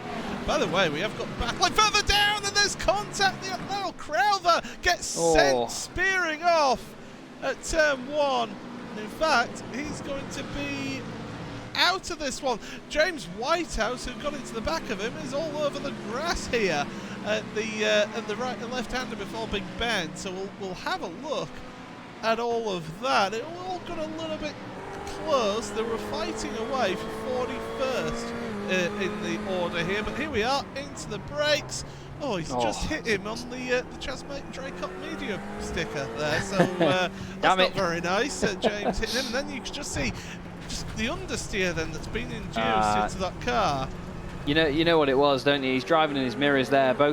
On both occasions, the BMW behind him was flashing at him, and I'm just trying to see which one of them that would have been. I mean, it's not like it was the BMW's fault, but he was flashing his lights, and look, there's the flash. He moves over, and it's just that he's a bit too close. It was Jake Blackhall, and then again, ready, there's the light flash, and he just goes in a bit too hot, misses the apex and runs wide. And yeah, unfortunately, well, to be honest, we don't often see the light flashing. That's be a successful tactic, but it seems like Jake Blackhall's got something dialed into them lights. I'm not sure, but here's your top 3 once again, not spreading out at all.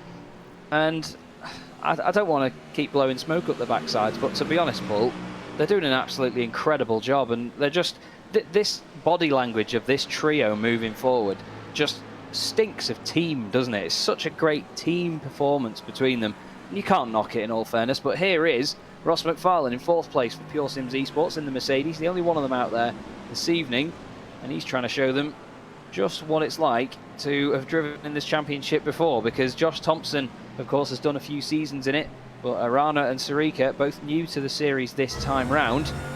So Ross McFarlane wants to be right up there with them, and to be honest, against drivers of such a high quality, him and his teammates like Adoka, they're all doing an amazing job. I mean, Jake Blackhall, Michael Gray, Carl Moore as well, the guys right up there, they're not dropping away rapidly.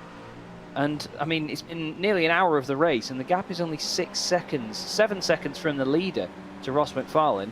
I'd be really happy with that if that was me, tell you. Change of position for 11th. Lewis Bibby moving back ahead of his teammate George McClay. So the 2 TechSense Fitzsight Motorsport cars switching positions into 11th and 12th place. They've got a little bit of a gap behind them. The car behind them, immediately behind them, is a lap down, so they don't need to worry about that one. That is Adam Hedgecock, the Pro-Am driver, down in 45th. But it's the car in the back of the shop there, the 13th place car of Simon Underhill. That's the closest one to these two on track, and they could afford to have that little switch. If Lewis Bibby felt that he was the quicker driver there, then it made sense to switch them round now that Lewis has got his damage fixed. Yeah, that's it. You've got to work together as a team. Doesn't want to be holding his teammate up or anything, so it's better to make sure that any time you can gain for your teammates, or at least let them through to help them go and gain the time themselves, you've just got to make the sensible move and not fight it, really, because we've seen too much of it before.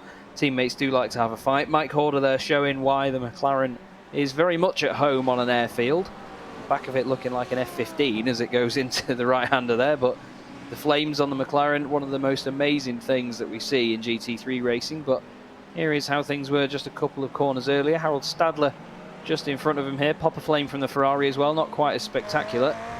So they actually switch positions then, and it's well, that was unusual from Mike to be getting on the brakes there. They must have had some sort of slowdown penalty or something there. Maybe missed a gear. I've seen it happen. Well, he hit the brakes, so that makes me think it was more of a slowdown penalty sort of situation there. But normally you just breathe off the throttle, wave the driver by, and then go on. Oh, we've got a battle for 26 as well, because Anwar Burrell Smith, is just going to make his way past Simon Fields. BMW versus McLaren here, and I can tell you that Anwar has already made it past Morgan Butler on this lap. So 2 spots gained on this lap, although he runs a bit deep, but then tightens it up, V's it out for the exit of Sunset Bend, and that goes to show it's a corner that's known as the corner of 1,000 lines through there, and it was just showing the difference between the 2 cars there through that corner.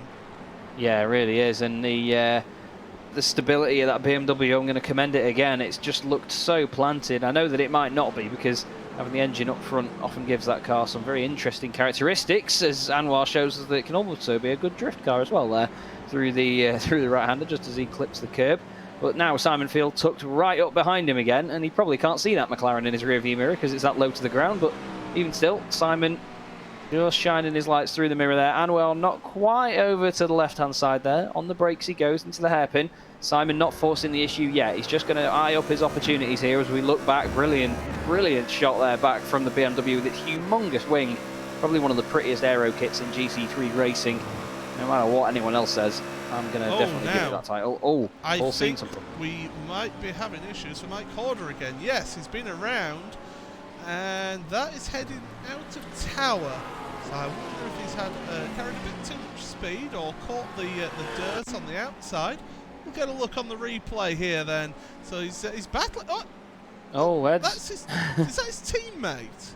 I think it was his teammate. Yeah, I think that might have been. It was one of the Ferraris. It might have been Sean Gardner or John Roberts. Actually, they were both ahead of him before that happened. Wind that back a little more then. So it's the 67. No, it's is that Nella? Alex Nella. Yes, get into the back of it. I think Alex. Mike Horder is just having a little bit of issues in this the last few minutes, and maybe struggling with some form of technical problem we don't know about. We'll have one more look at this from Alex Nella. I just want to say sorry to John Roberts and Sean Gardner as well. Not guilty. Yes, we will be Judge Judy and Executioner right here as they head on through the left-hander. And look, Horder is just slow. Yeah, it looks like he's having some sort of technical problems right there. Yeah, I think earlier it was definitely something coming out of there where he may have just stamped on his pedals just try and get them to work. But that was definitely it wasn't even a lift, was it? It was just completely off the throttle. The car was not going forwards one bit. And before you know it, Alex Nella, it doesn't matter if he's your teammate or not, he got caught out by that there, and I think most of us following that would have been. You don't really expect your teammates to suddenly reverse into the front of you, to be honest. But Nella doing a fine job at the moment, actually. 16th position overall. He's in the Pro-Am category. He's got Chris Wood, Matt Bunn and Ethan Bass just behind. I say just behind. They're a good sort of 10 seconds behind between them. We have David Nichols and James Whitehouse here of Century Sim Racing. Apparently Jim quite a fan of mine, according to Pete Harrod, and he's side by side right now with the very, very pretty David machine. Nichols. Yeah, so it's you've got a David gorgeous Nichols, livery. you've also got Polo Munoz, who of course has had 2 pit stops in this race. Yeah, it's not for the cones. cones. Yeah, absolutely. But through the final corner, now Munoz, one of the pros, trying to work his way through, and he's going to go 3 wide here, down the start and finish straight. This could end in tears. Down to the inside is Munoz. He gets ahead, and now the Ferrari of Whitehouse is trying to get his way past David Nichols here. So Munoz has basically just come across these boys, watched them battle, and just gone, just let me through, lads. I'm just having my own race here. You can carry on afterwards. Just let me go. That's a really nice livery as well on the David Nichols car. James Whitehouse, he's wrestling this Ferrari around that front section, isn't he? He's flashing the lights as well. The car behind flashing the lights as well. So they're all having a bit of an epilepsy party here. That's Chris Byram in the background in the BMW. No, it won't be. It's a lap car because Byram's about is 9 it Gray? seconds behind. I think it's Mike Gray, you know. It is. That was definitely Mike Gray. There was plenty of evidence in the rear view camera there. And Whitehouse and Nichols care not for Michael Gray's lapped car. Or, well, the car trying to lap them. Hopefully they get out of the way very soon. It's not the best display. Can he get his way through? And he's actually going to check them both up here. And the Satellite Racing and Centurion Racing cars are still working their way through side by side. They've got enough a piece of lap traffic coming through now, and that's going to be Michael Evdoka trying to work his way through as they head on through Tower Bend, and these two still can't be separated. This is great racing, and this is in your amateur category here. So these two working hard to try and get one over each other in this amateur championship. Pete Newman onto pit road. It looks like Whitehouse is really struggling with that Ferrari at the moment. He's fighting it, but look at the better run that he gets there over Nichols. The two of them, to be fair, Whitehouse's best move there probably would have been to just let Michael Gray go, and then as soon as Gray opens the door going down the inside of Nichols, you can just sneak through there as well. But he's got Evdoka down the inside now, and he turns in as if Evdoka's not there. He's a bit out of shape as well. Oh, he's really done well to save that and stop it spinning, but you've got to think that by not getting out of the way of this traffic here, he's holding himself up. If anything, he's costing himself time. But into the pits then, David Nichols probably thinks, oh God, he's a maniac, I'm out of there. Yeah, well, this is it. You can work and try to get yourself a little bit of a slot. As actually, Bibby and McClay have worked their way past Adam Watson. So those two on this lap have gained a position each, and Adam Watson down 2 spots. So something has happened to Adam. Oh, and he's getting caught up behind, I believe that's Chris Byram. Yes, it is. Getting caught up behind the lap traffic here. 40 minutes remaining in this race. We're getting towards those second pit stops now here, Chaz. It feels like the one is missing off the front of that, because that's gone so quickly. We've done over an hour in this race here at Sebring already. The light has gone down and it looks absolutely wonderful. And it's going to get even darker and even more challenging, and those cat's eyes are going to look even more beautiful around here as it properly sets. But the traffic at the moment proving to be a real pivotal point here. Here is reigning champion. He was number 21 last season, so it's quite appropriate he's in P21 now with the number 1 on his car this time round. Pete Harrod here in 21st place, just chasing down Mike Horder in the Pro-Am category. McLaren just ahead. Horder, of course, has been having issues with pedals by the look of it. At least that's what Paul and I both believe. And, well, he's definitely not having any issues with the mix of fuel on that McLaren, is he? Let's face it. But he's got Pete Harrod chasing him now, and, of course, ahead of these guys, Ethan Bass in the TechSense Fitstyle Motorsport Audi. Interesting to see Ethan join that team, of course, for this season. And, of course, I say, of course, too much. Well, he actually took Jack Styles' position in that team because Jack, unfortunately, won't be able to compete in the championship this season now because he's got new employment, which has meant that he's not been able to take up his seat. But congratulations on getting the jump there. As running wide was Mike Horder through the dirt. Pete just can't quite get there, can't quite get the nose into the inside. So the two McLarens, you can see the brakes glowing now. That's another thing that you get with this nighttime running. You get to see the brakes glowing to the hard braking spots. And now down the Ullman Straight once again. Pete Harrod looking to the inside then as they're heading down that straight, and that's Pure Sims car to the inside of Horder. And Horder, the boosted car, nothing he can do there, having to relinquish that position to Pete, who's been 20 laps, by the way. He's just going to cross over to 21 laps on this stint. So him and Lewis Bibby will be getting very close to making their next pit stops here. They will indeed. Just going back to Jack Styles as well, I was meaning to ask him how that interview went, but I just thought he couldn't race in the Audi because he couldn't fit his eyebrows in it or something. But he's done a fine job then getting that job, and very well done, Mr. Styles. I was meaning to ask. Like I say, that's Matt Bunn just going past the stricken Matt Draycott there, number 26 machine, just lapping him. And he's chasing down Chris Wood. And like we saw before on this one, Paul, Matt pitted a little bit longer than the other guys. I should have worded that a little bit better. He's right to the back of Chris Wood, nearly touching him. That'll overheat your engine if you get that close, Matt. It'll be like a barbecue on the front of that thing. But it just shows you how quickly it can close up into that hairpin. And Matt got away with that, and to be honest, Chris got away with that as well. It's very easy to lift the rear wheels up on these cars. Matt is so much later on the brakes. I think he's made contact. Yeah, there was a tiny touch. Chris did a good job of making sure the car straight line though and didn't spin. But Matt just so much more confident on the brakes, and I think, is he giving the place back? He looked like he was very wide around there, but no, he's saying, stuff it, I'm off, seen a bit. I think he is. No, I think he is now. Nice. He's doing the right thing there, and that's another thing with this here. And Chris acknowledging him with the flash of the headlights there. I like that. And that's another thing. And we mentioned about what a community it is, and what a good spirit there is in this league. And you're seeing it right there that drivers doing the right thing. Lewis Bibby is taking a tow back to the pits. What has happened to Lewis? Well, let's have a quick check here then. Maybe the tyres just getting a bit old. old. Fuel, maybe? That's an interesting shout, and let's keep our eye on the revs. No, it's fine. Yeah, it looks like it's all good. Is he just going to get into contact or spin? Yeah. It's going to be Sunset Bend. Oh, he's gone straight on. No, something's wrong. And he's decided, I need to get out of there. Maybe it's just time for a beer or something, I'm not sure, but I hope, no matter what it is, I hope that Lewis is okay, and of course, if there is any situation outside of the sim, of course, real life takes precedent over any of this. We must always admit that. I think there might be some sort of technical issue, or he felt something, and he just had to stop it and pull it over. So, like a need for a beer. No, I'm joking, but seriously though, I think the same. Yeah, don't drink and drive. You can drink and commentate. I'm doing it, but to be honest, I think that. Yeah, definitely a technical issue there, because we've seen all manner of things stop racing drivers. Down the inside again, Matt Bunn gets it done without contact this time on Chris Wood. Through the hairpin he goes, and there's quite a gap as well on the exit, but Chris gave him a lot of room there, and they've shown, well, both of them shown a lot of respect in this situation, haven't they, Paul?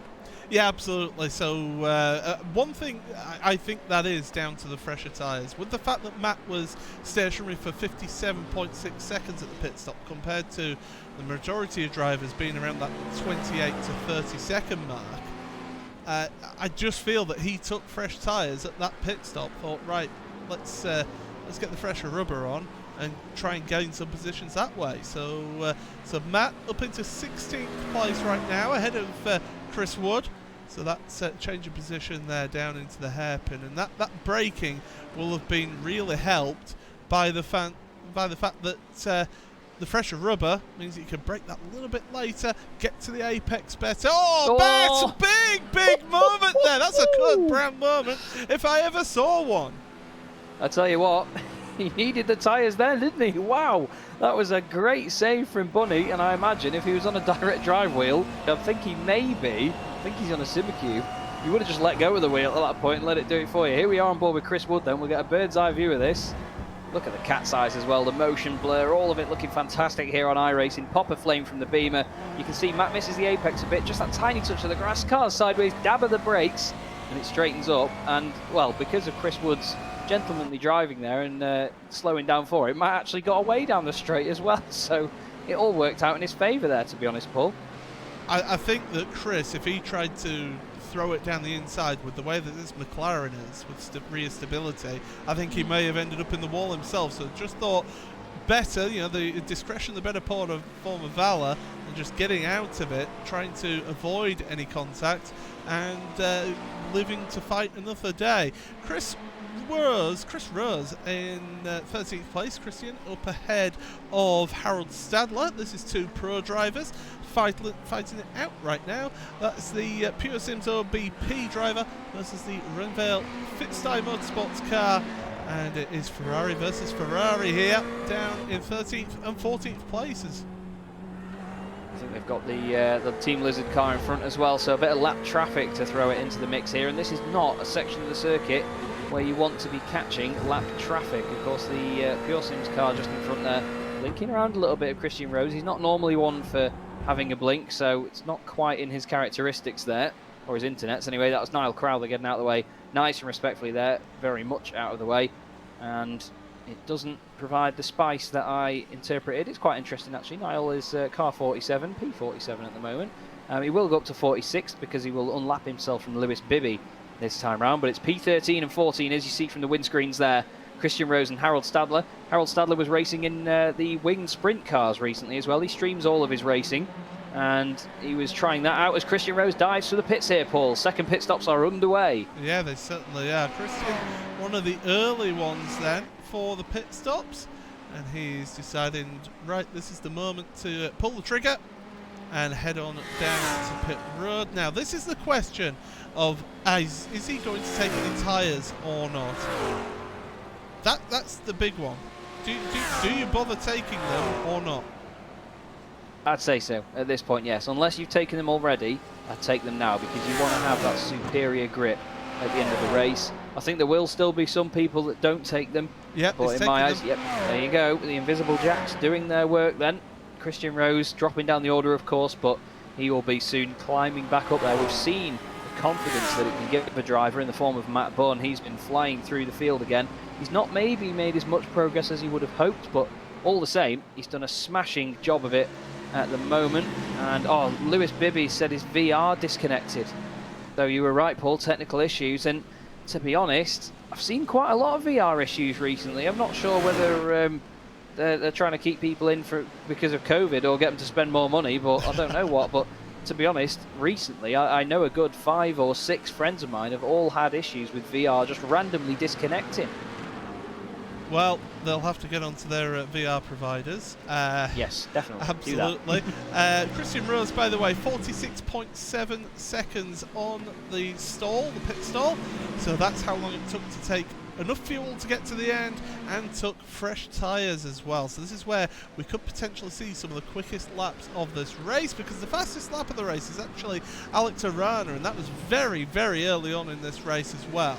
So that lap time of 1 minute 59.4, the temperature and the conditions will have dropped with us heading into the night, but the drivers and the teams right now all in around that 2 minute 1, 2 minute 2 mark throughout the field here. So lap times have steadily been decreasing, but of course the majority of the field on older tyres that are about an hour and a quarter old, so they really will be starting to feel the effects of this. But Josh Thompson at the head of your field, you can't really see the paint, but the tribute to his grandfather, who is not particularly well at the moment. So we wish him all the best as he's heading the field. Now he's going to be cutting a hole here, Chaz, for his teammates with the slipstream and giving them the best opportunity of saving fuel right now. Yeah, I think that they're all just working together in a really good train here. They're doing a smashing job of it at the moment.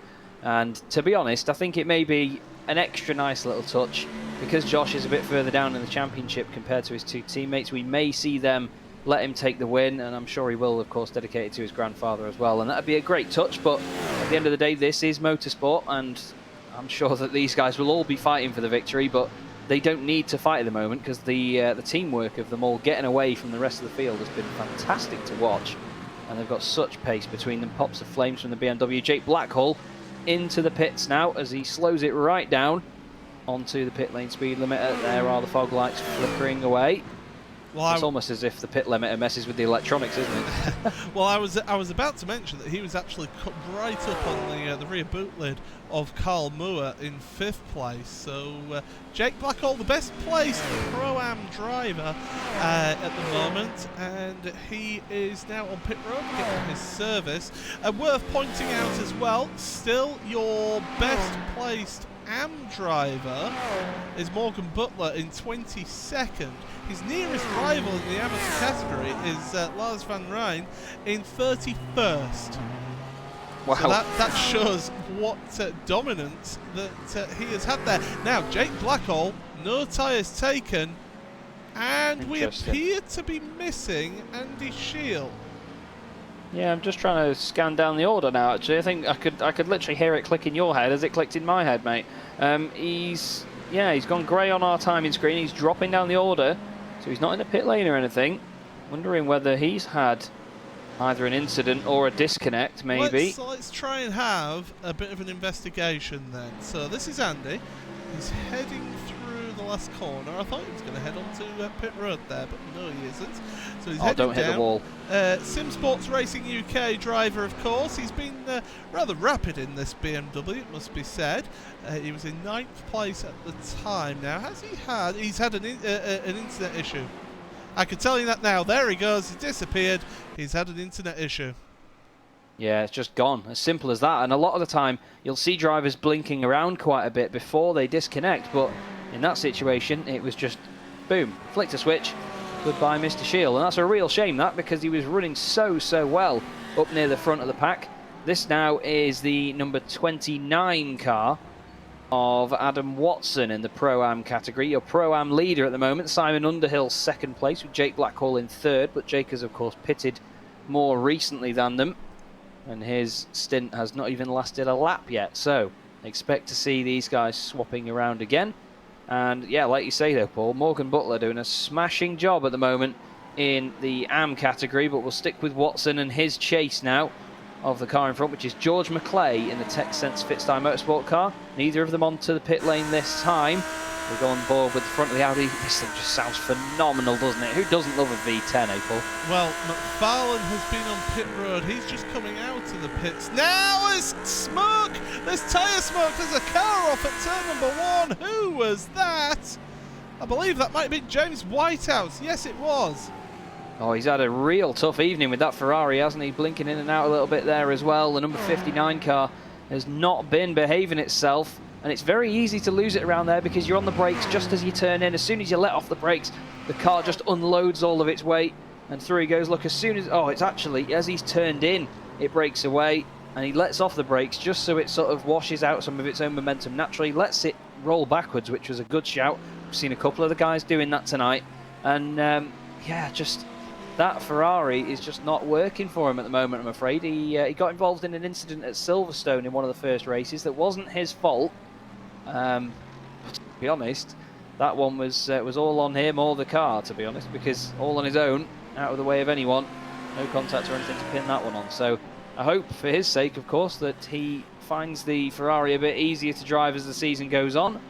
But he's not lost any places or anything yet, so he's going to continue to fight to the end. 25 minutes and a bit to go, Paul. This has flown by, my friend. Yeah, this has been certainly a really good race, really enjoyable to watch and to commentate on. Don't forget, racespot.tv/timing2, that's the number 2 at the end of that, if you want to keep up to date with everything happening. And you'll want to keep up to date with everything happening right now because we are at the final pit stop phase. So we're in that part of the race now where strategy is really coming into play and really showing for these drivers. Now, Watson taking the wider line. Is this him trying to get the cut back, or is this him trying to head onto pit road? He's trying to get the cut back here on McClay in front. This is a good battle then, and McClay, look, just keeping it to the outside, no defensive move, and McClay just drifted off of the throttle there. Just let McClay through then. Yeah, sometimes it's just not worth fighting those battles. They're getting towards the end of the race. Just looking at their tyres as well. Yeah, McFarlane ahead of these guys has just pitted recently, but these two have done nearly 20 laps on their tyres, so they're in a similar window actually. It's not like one of them's pitted recently. They've done longer because don't forget they didn't take tyres at their pit stop. Ah, yes, Watson that's very true. It was only Matt Bunn that we noticed actually took tyres. Now, McFarlane, with a 21.5 second pit stop, he has not taken tyres in that Mercedes. Interesting shout. So, it puts the pressure on the 3 Williams eSport cars to see if they can... well, they were quite close before the pit stops. It's now 53.6 seconds between McFarlane and the leader. But pit lane time can be anywhere from, well, Ross McFarlane was 44 seconds and the 3 Williams cars were 55 and 56 seconds last time. So, to be honest, Ross will have the race lead if they take tyres in this pit stop, surely. So I'm intrigued to see how this lasts here because, well, Matt Bunn took tyres and his was 1 minute 21 on pit road even. So this could be a humongous difference, but I'd like to see those 3 Williams cars on fresh tyres because the pace would be incredible. I'm sure Ross McFarlane would disagree with me though. Oh, well, Michael Gray is onto pit road now, the Pro-Am driver. So down onto pit road, he was the Pro-Am leader at this point because of Blackhall having his pit stop earlier. So 22.7 seconds is the pit stop time for Jake Blackhall. So we'll see what Michael Gray does in that XVR sim racing car. Waiting patiently. Lights flashing. Simon Underhill onto pit road as well. So there's going to be Jake Blackhall is going to get ahead of him, and he gets ahead of Michael Gray right now. And Gray, 19.4 seconds, out and away.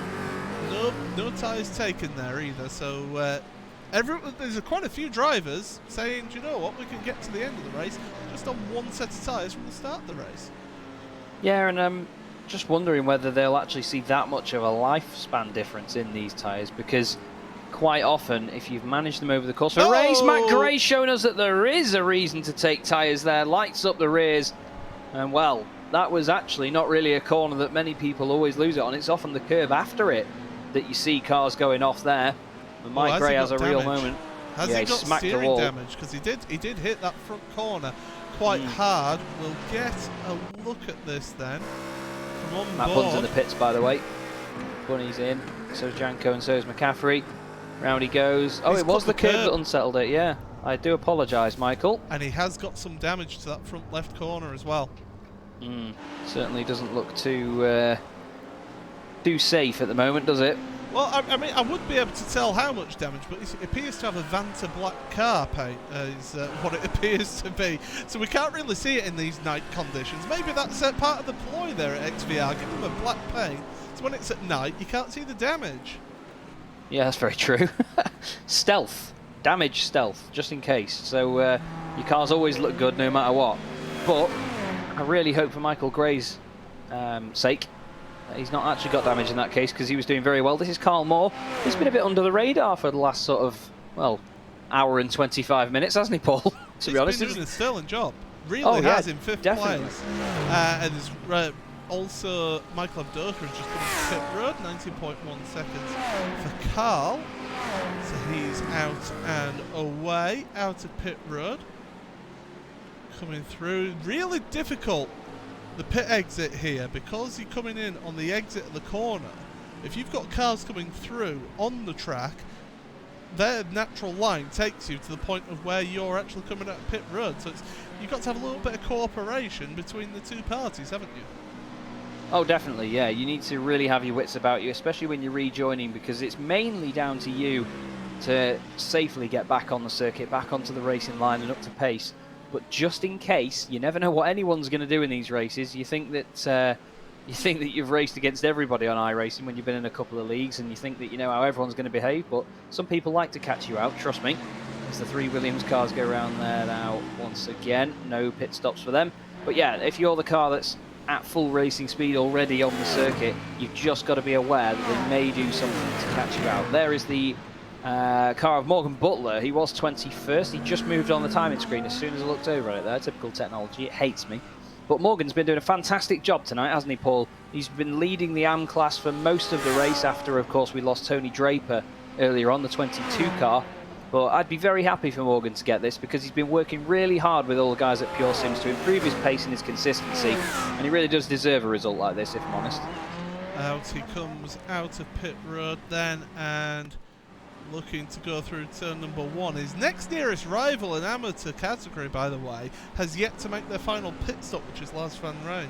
So I think Morgan's got a healthy advantage, and right now he doesn't need to push that car. He just needs to just take it steady and hit his marks, get the points that he needs for the amateur lead. Adam Watson, Pro-Am leader, or at least he was when he came onto pit road. Jake Blackhall will soon relinquish that position from him. Coming onto pit road for the Paceworks Esports Cobalt team, and hitting his marks right now to take fuel only, you would imagine, because the majority of cars in this race then have only taken fuel in both pit stops.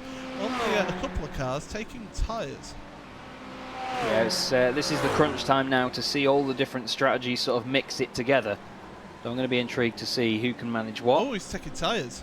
He is, yeah. Car goes up in now the he'll only have taken one or two there. Possibly one tyre. Yeah, if being you've a got 23.8 second pit stop. Yeah, if you've got one that wears down a little bit more, I mean, anyone that watched the British Grand Prix on the weekend will realise that sometimes one tyre on every single car can wear down more than the others. He's wiggling it around a bit on exit. I'm thinking, though, he might have gone up in the air and thought, oh God, I didn't untick the tyres, unticked it, and then gone straight back down again. What do you think? Well, no, the thing is, it will have taken at least one tyre, and that will unsettle the balance of this car.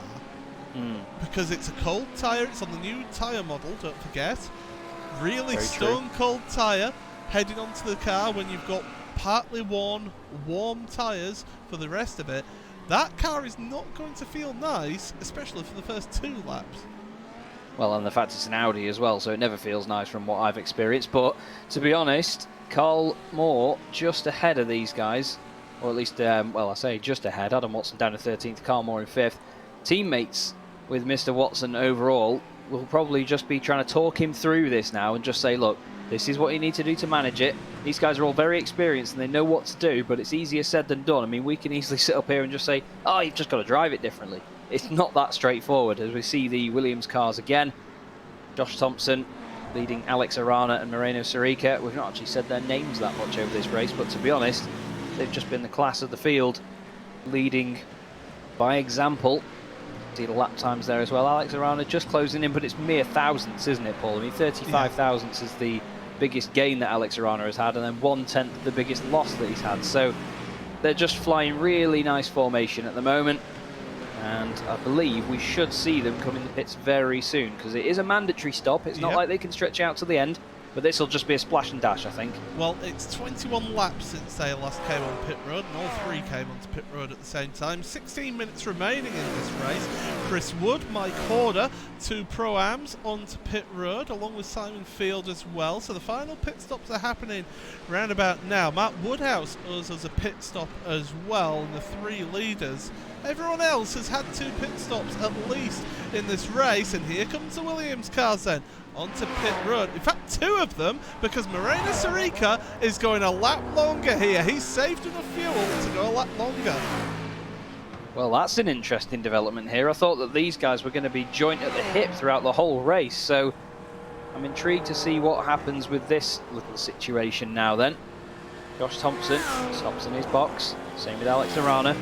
Moreno Sarica, I'm wondering whether him staying out will give him a little bit more clear air ahead to speed up, but of course he won't have the slipstream from his teammates. That Josh Thompson gets going. Stop. 12 seconds. Have they got enough fuel to get into there? Because everyone else has been taking about 18, 19 seconds on pit road for fuel only. And here they are, battling side by side on the exit.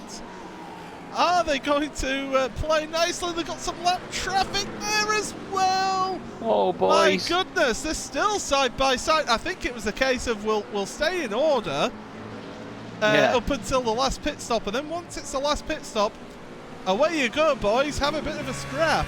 And I think that's what we're seeing right now. Yeah, definitely. I mean, Seb Hawkins as well has just put in the chat, they're allowed to race from this pit stop to the end. And I think that's exactly what we're seeing now. The gloves are off in the Williams camp by the look of it. That was very opportunistic by Alex Arana. He just thought, come on, Josh, get on with it, mate. Get your head out the sunroof, let's crack on. Pushing it forward as best he can. And, well, here is the other one, as such. Moreno Sarica in the number 69 machine. He's just coming through Le Mans, round the right-hander onto the back straight then. Over the cat's eyes, little bit of grass on the exit. Down the straight he goes. That BMW looks fantastic, doesn't it? Such a beefy car. Screaming its way down the straight. The big V8 roar into Sunset Bend once again then. So, will we see him just slow it down, hold the tight line here, and just hug it through the inside? Alex Arana was 0.4 of a second quicker than Josh in the pits, and lo and behold, Moreno Sarica into the pit lane. And limiter not on again here, you know. Not on again. Well, yeah, he's learning how to do that, and how to try and work that. And now comes to a stop. Can he get this pit stop done in his quicker time? He might be slightly quicker. He's put the limiter on. 11 seconds is his pit stop, so the 1/10 of a second quicker than Alex Arana's pit stop as they head on through the turn number 1. He's There's ahead. the leader. He is ahead, but how much? It's tenths of a second between first, second, and third place. The gloves are off. They've got Ben Gregory in front of them, who was upside down at one point in this race. But now we're going to see what these three drivers, these World Championship quality drivers, can really do here. Oh yeah, this is going to be very, very elbows out stuff. Completely full-on racing here. Some of the very best you will see on iRacing. Down the inside goes Alex Arana, then right in the back of Moreno Sarica. There is Josh Thompson. Right behind as well, hoping that Ben Gregory doesn't get in his way. Ben just backs off a bit out of the hairpin. Nicely done. And to be honest, Paul, I don't really want to call it yet, because I was saying earlier about allowing Josh to take this race. He is a bit lower down in the championship, of course, and he wants to be able to have that tribute to his grandfather in this race as well. Whether these guys are going to make a point of fighting like this and they're just going to part the seas for him at the end, that would be a lovely scenario, but I'm not the one that's calling the shots here, and I don't think it will happen. These two are at the front of the championship. Arana and Sarica are at the top of the standings. They've got a championship to think of, and don't forget, the winner of this race, there's no halfway points in this championship. There used to be halfway points in these endurance races, not anymore. It's all about that finishing result, and the winner gets 160 points. So that's almost the equivalent, that's 20 points short of getting 3 race wins in the sprint race format. So these drivers, they could get some really, really good points here towards their championship. So, yeah, the gloves are off, and the three of them are going at it. Oh, Adam Watson has had an issue further down in your field. That's down to 12th place for Adam. That's such a shame as well. He was in the top 3 in Pro-Am. Let's have a look. It's going to be on the grass, isn't it, on the right-hand side? Just dips a wheel on the brakes. No, he doesn't. Nope. He's just gone in too hot. He's trying to adjust it partway round the corner. Doesn't seem too bad there. Oh, just as he flicks it in as well. It just snaps on the brakes, doesn't it? Beautiful recovery, though. Look at that. I tell you what, these guys have been fantastic at doing that tonight. I'm very impressed. So, yeah, a big fan. Seb Hawkins said, I did tell them to race, I guess. Oh, there you go, then. Well, we're glad of it, that's for sure. Yeah, we definitely. didn't want to see a procession at the front, that's for sure. We wanted a bit of a scrap as the three of them heading down in towards the hairpin. I suppose they do bless the rains down in Africa, but that's a different Toto reference there for you as they head on through out of the hairpin. And well, this is 10 minutes now of pure out-and-out racing between these three. Very, very short pit stops from them, as we mentioned, but then again, there's only 10 minutes remaining. When they pitted, there was about 16, 17 minutes remaining in the race. They didn't actually have to pit for that long to take them to the end with how they've been driving. So it's going. This is time to really sort of sit back, relax, get your best favourite beverage of choice, because this will be an absolute cracker. I've just realised something, Paul. These three are just about to lap reigning champion Pete Harrod of Pure Sims as well. So Pete will be very much awakened by this situation. Of course, he was involved in an incident earlier. Moreno Sarica thinks, oh, you know what, I fancy having a go at the iRacing Rallycross World Championships instead of this BMW. It's a right good bit of kit. But wow, Alex Arana, well, they bless the reins down in Arana at the moment, Paul. That's fantastic stuff for him. Straight to the lead. He's run a bit deep there as Arana, but you could carry the momentum out of the corner. But Sarica, he'll have been woken up by that little mistake there. 9 minutes as they go across the line, looking to the outside of turn number 1 now. Onto the tighter apex. That's a really good cutback, and here comes Josh Thompson now. He's got nowhere to go in this. He's getting boxed in by the front two. Onto the brakes into turn number 2, and Sarica back to the lead here. But these three are giving us an absolutely amazing display of driving at the front of the field. This is sensational. There's half a second covering these three out there on track right now. This is absolute shades of Bahrain 2014 right now, Paul. They get to the end of the race and they go, right, let's have it, boys. Let's absolutely have it. Chris Daines is saying first and second will collide and Josh will win. I'm calling it now. Well, Chris, you're not driving the first or second car, so I don't think it will. I'm joking. Anyway, these Williams drivers, though, doing a smashing job. I'm sorry, Chris. I'm sorry. I love you really, mate.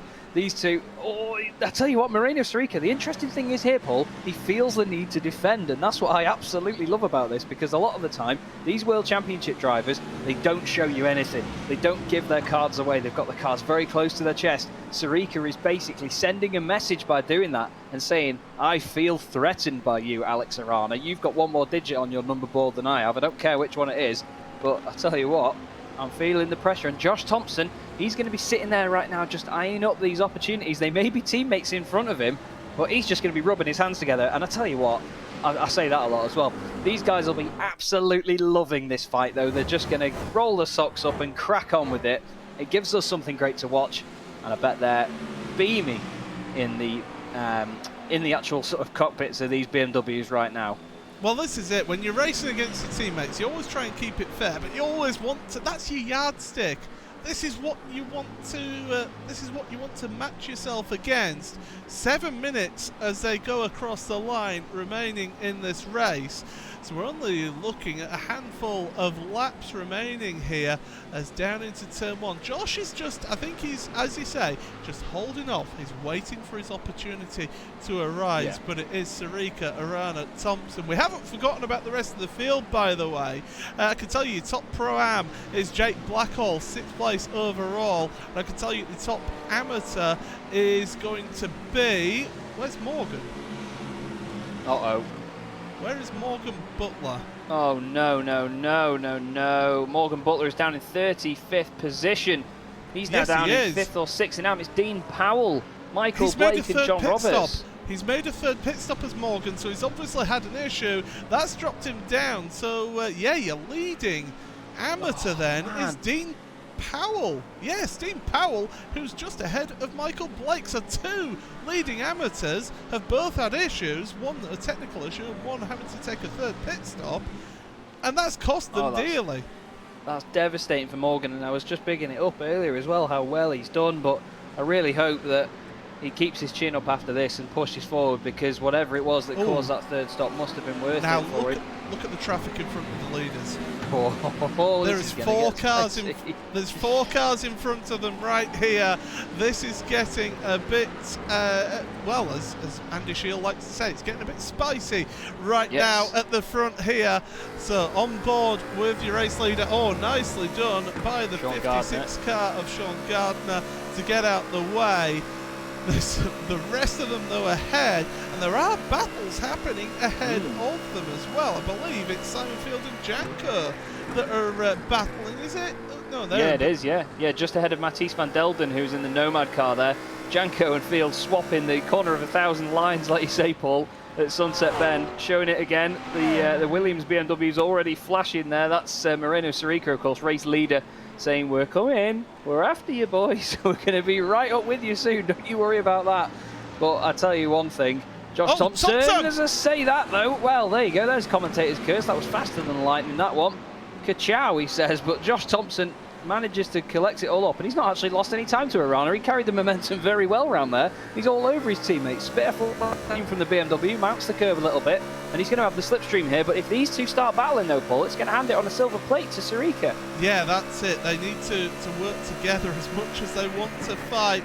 Thompson, he was off the throttle a little bit earlier. Almost contact between the two of them as they exit the hairpin. They're going to go through the Fangio S here, and now that's very polite of Janko to allow your leaders through here, considering that he was in a fight for position. Yeah, I don't suppose that Simon Field will be quite as forgiving. I think that might be a clever move from Janko. I mean, he's lost a bit of time from it behind Josh there, but as I was saying earlier, some of these guys are probably better off letting the traffic through in a simple scenario. Oh, there's a car off in the background. That's Sean Gardner. That's a massive hit. He's just gone straight on in that corner. Whether it was a brake failure or something, this is going to be scary from this camera, because it was that close when it ended up on top of the barrier. Well, let's go on board then with Sean Gardner instead. Onto the brakes. It's in the next corner. It's in the next one, so it's in Tower is where it goes. That's not a slow corner, not a slow entry to that corner either. So let's have a look then Let's have a look onto the brakes. Oh, no, throttle's wide open there. Oh, man. Massive problem for him. We're going to stay on the replay, though, because Matt Woodhouse has had some issues here as well. And that's going wide at the hairpin. Yeah, he's running really slow there. Getting back out and away, though. So he is back up and running down in 27th. Yeah, that's a real shame, that as well. But simple mistake to make there, and we've always said how difficult the McLaren is to drive. Josh Thompson has really got held up by Simon Field here. He's not going to be pleased with that. Down the inside he goes into the left-hander. Alex Arana still just in front. Sarika still leading the race. 2.5 minutes to go, Paul. I don't know about you. Gonna get two laps. Yeah, I'm sure missus will agree. That's the fastest 1 hour and 45 minutes in my life. Absolutely. As they're heading down to the hairpin then. So everything happening towards the end of this race, then onto the brakes for Sarika. Arana behind and Thompson just rounding out that top three. Thompson 1.3 seconds behind, so you can see how just getting held up by Simon Field really did affect him. Now they've got Mike Horder just in front of them with Christian Rose, and again, those two are battling for position. And also, blue flags, unless you'll correct me here, are just they're advisory only. Yeah, they are, definitely. It's just to make you aware that there is traffic approaching. There is going to be a faster car coming up behind you to put a lap on you. But these Williams drivers have now lapped all the way up to 20th position. Mike Horder the next one, then Christian Rose and Ethan Bass. But through the final section they go. There's 1.5 minutes left to go now, Paul. So we're going to see one more lap in the books for these three Williams drivers that have been the class of the field today. Don't forget Ross McFarlane and Carl Moore, Jake Blackhall, Michael Avdoka, Michael Gray, George McClay and Simon Underhill in the Pro-Am class as well. The rest of the guys in the top 10, they have all done an epic job tonight as well. Look at this from Arana, really closing on the brakes through Sunset Bend. Still can't get it done, and he's going to try and chase him on the exit, but it looks like the different lines once again coming into play there. Josh is a bit further back now, and Seb Hawkins said before, there is still a team's championship to think of here, and of course, no matter how they swap their positions, if they do in this, they'll still get the same amount of points to the team. That's the 19th position car of Mike Horder, just getting out of the way nice and cleanly there. But, well, the top two certainly making this a real fight.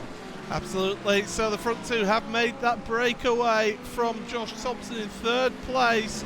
Still a podium, a decisive podium here for Williams Esport. But the front two, they're the leaders in the championship as well. Sarika and Arana out of the hairpin they go. Arana looking to make some moves. He's closer than he has been for a long time in this final section. Sarika having to go defensive. Arana ducking around left and right. He's wanted to make a choice. He gets the back end out there under braking, but he's still with Sarika, but that's cost him 1/10 of a second there, which in this track could be costly here. Through Tower Bend, time is running out for Arana. He needs to be in that slipstream in towards the final corner. He needs to be a little bit closer than this and get a good run out of Le Mans to try and get this move done for the race win. Into Le Mans for the final time. Cut the corner, but not too much. He doesn't get as good an exit. He's on the grass, and Sarika is able to waltz away from him. And that is going to be, well, I was about to say handed on a plate, but he's still got to get through the final corner here then. Last corner, Arana tried to be deep on the brakes, but it wasn't happening. And out the final corner, he'll see the checkered flag, and it's going to be a win of the first endurance race here in the World GT Championship. And it's Moreno Sarika. What a result for the Williams Esport team, because it is first, second and third for that team. Marvellous result for them. Well done to them. Ross McFarlane for the Pure Sims Esport team, the sole survivor in this car today, out of the final term, and he's going to finish this race in fourth place. Carl Moore and Jake Blackhall. They're pretty close together, about a second between them. And this is Jake Blackhall, your top Pro-Am driver, coming around the final corner. You can see the fireworks going off there in celebration, and it's going to be Jake Blackhall, the winner of Pro-Am, across the line for him. I'm looking down now. Has Dean Powell actually made it to the line? No, he hasn't. Here he comes round right now. He's got some damage to the front of his car, I do believe, but it doesn't matter because he's going to come across the line and take the win in your amateur category. What a race! And well, I tell you what there, Chaz, what a finish for those Williams Esports drivers. There were the domination, the absolute utter domination here in this field. But when that final pit stop happened, gloves were off. Oh, they certainly were. And, well, thank you as well, Seb Hawkins, for telling him to race, I suppose. But what a fantastic end to the race there. In all honesty, it was great to see them flying formation all the way through that 1, 2, 3. It may not have been the most entertaining scrap all the way through for them, but they gave us what we wanted at the end, and that was epic racing, real tension, and a good few position swaps to go in there as well. Well done, of course, to Jake Blackhall for winning the Pro-Am category, and the driver that we see just before us here there, Dean Powell, for H2M Engineering, winning the AM category. Lines up with his teammate there as well. That's lovely to see. Absolutely love that. I love the sort of team atmosphere within sim racing. It's just fantastic. That is Daniel Lee in the Pro-Am category, his teammate there. 44th position just behind Niall Crowther, weaving around in the AM class. Niall doesn't mind that he's finished that far down. It's still more points for him as well. But we have been treated to a fantastic race here tonight, Paul. It's been an absolute pleasure again. But didn't it fly by, mate? It certainly did. And in fact, why don't we give you your final race results then? So it is Moreno Sarica who wins this one for Williams Esports, ahead of Alex Arana in second place. Just 6.5, almost 7/10 of a second between the two of them. Josh Thompson just fell back a little bit, getting caught out by a couple of the lap cars, but it does mean that it's a Williams Esports 1, 2 and 3. Ross McFarlane, the best of your Mercedes, in 4th place, ahead of Carl Moore in 5th. Jake Blackhall, the best of your Pro-Am drivers, up in 6th place with Michael Evdoka 7th. Michael Gray, 2nd place on the podium for Pro-Am in 8th, ahead of George McClay. And Simon Underhill rounds out your podium for the Pro-Ams in 10th place. Adam Watson just missed out on that. A couple of issues for him in that race, finishing 11th ahead of Alex Neller, the fighting Alex Neller, in 12th place. Harold Stadler 13th ahead of Matt Bunn. Didn't quite work out for Matt how he expected, but finishes a solid 14th. 15th place for Chris Wood ahead of Anwar Burrell Smith. A brilliant effort from the 3M Racing driver who started on the back row of the grid and ended up in 16th place. 17th for Ethan Bass in your Pro-Am, ahead of Christian Rose. Then it was Mike Horder and Simon Field who we saw battling away, 19th and 20th place. Oh, it was Mohammed Janko in 21st who we saw battling away with Simon Field. Pete Harrod, defending champion, 1 lap down. He will not be happy with that result at all. 22nd for him. The H2M Engineering driver of Daniel Lee in 23rd ahead of Cameron Dance. Stephen McAfee in 25th ahead of Tom Jacobs in 26th. Then your leading amateur driver, Dean Powell, finished in 27th place ahead of Michael Blake in 28th. Paulo Munoz, a recovery drive for him after the incident very early on in this race at Sunset Bend, into 29th. John Roberts finishes off your podium of the amateur drivers in 30th. 31st for Stephen Burke ahead of Kieran Chung. Morgan Butler then. It was a really good race. He led the majority of that race for your Pro-Am category, but ended up down the order, and did not do as good as he would have hoped in 33rd place. Lars van Rijn in 34th ahead of Pete Newman, 35th. 36th for Mark Woodhouse ahead of James Whitehouse, who had a couple of issues earlier on, meaning that he dropped down to 37th. Thijs van Delden in 38th ahead of Ben Gregory, who was upside down at one point, finishes 2 laps down in 39th. And David Nichols in 40th place. Adam Hedgecock, we're not done yet. Adam Hedgecock in 41st ahead of Chris Byram. Matt Draycott in 43rd ahead of Niall Crowther, who had a scary moment earlier on into turn 2 with contact. Then it is Sean Gardner ahead of Andy Shield, who ended up disconnected. Sean Gardner, really scary full throttle moment. That would have really caught him by surprise. That one down in 45th. Andy Shield, as I say, technical problems 46th. Lewis Bibby 47th ahead of Adam McNally. Tony Draper and Ben Palmer did not take the start. Interesting in the YouTube chat, by the way, Paul. Adam Watson said, I didn't mean to take that tyre. I thought they were all off. So we did have the call right on that one. He did get one tyre and then instantly pop back down again. So, well, it's easy to do. We've all done it. I mean, there's so many situations where you know that you're going to have a pit stop over the course of a race, and you can sit on the grid and easily forget to do that. I've done it. I'm sure you've done it. Like I say, everybody's done it at some point. But what a race! That was fantastic. Usually, there is a mixed sort of a mixed atmosphere around endurance racing. People say, "Oh, it's not as interesting because no one's going as hard for it, and it's not as exciting as the sprint racing." But wow, that was a real treat tonight. There was great battles all over the place. The pit stop strategies as well, with 2 pit stops from a broadcasting perspective. Of course, I was driving in it last time. From a driving perspective, it was just like, oh, it's just another pit stop. But from this side of things, it's a lot more exciting. And what a great format we've got. I can't wait for the next time we get to do this, of course. Absolutely. Of course, next week is the next time that we got to go racing, but with sprint races. We'll bring up the schedule at the end of the broadcast. Now, we have got a few people waiting for interviews, and the first of those that I want to bring in will be one of those drivers who was fighting for position further down then. And Josh Thompson is alongside Chaz Draycott. Josh, welcome to the commentary box, my friend. Great to see you. Well, talk me through the formation flying with your teammates, mate, because that seemed like a really good fight between you lot at the end, of course. But throughout the rest of the race, you all had it very much under control. Yeah, it's a typical endurance race. So obviously the enduro mindset comes in, and obviously with all the experience we've got, like World Championship, SCO and stuff, it was, from lap 1, it's a fuel save game, especially with the tanks being limited. It's so crucial to get that extra lap, because you're saving them extra 3 litres or so each stop. It's going to have a massive impact at the end of the race in the final stint with a splash and dash. So I think after by turn 1, we were already lifting and coasting and trying to save as much fuel as we can, as we knew that was the only way we were going to be able to actually beat each other fairly without doing anything silly.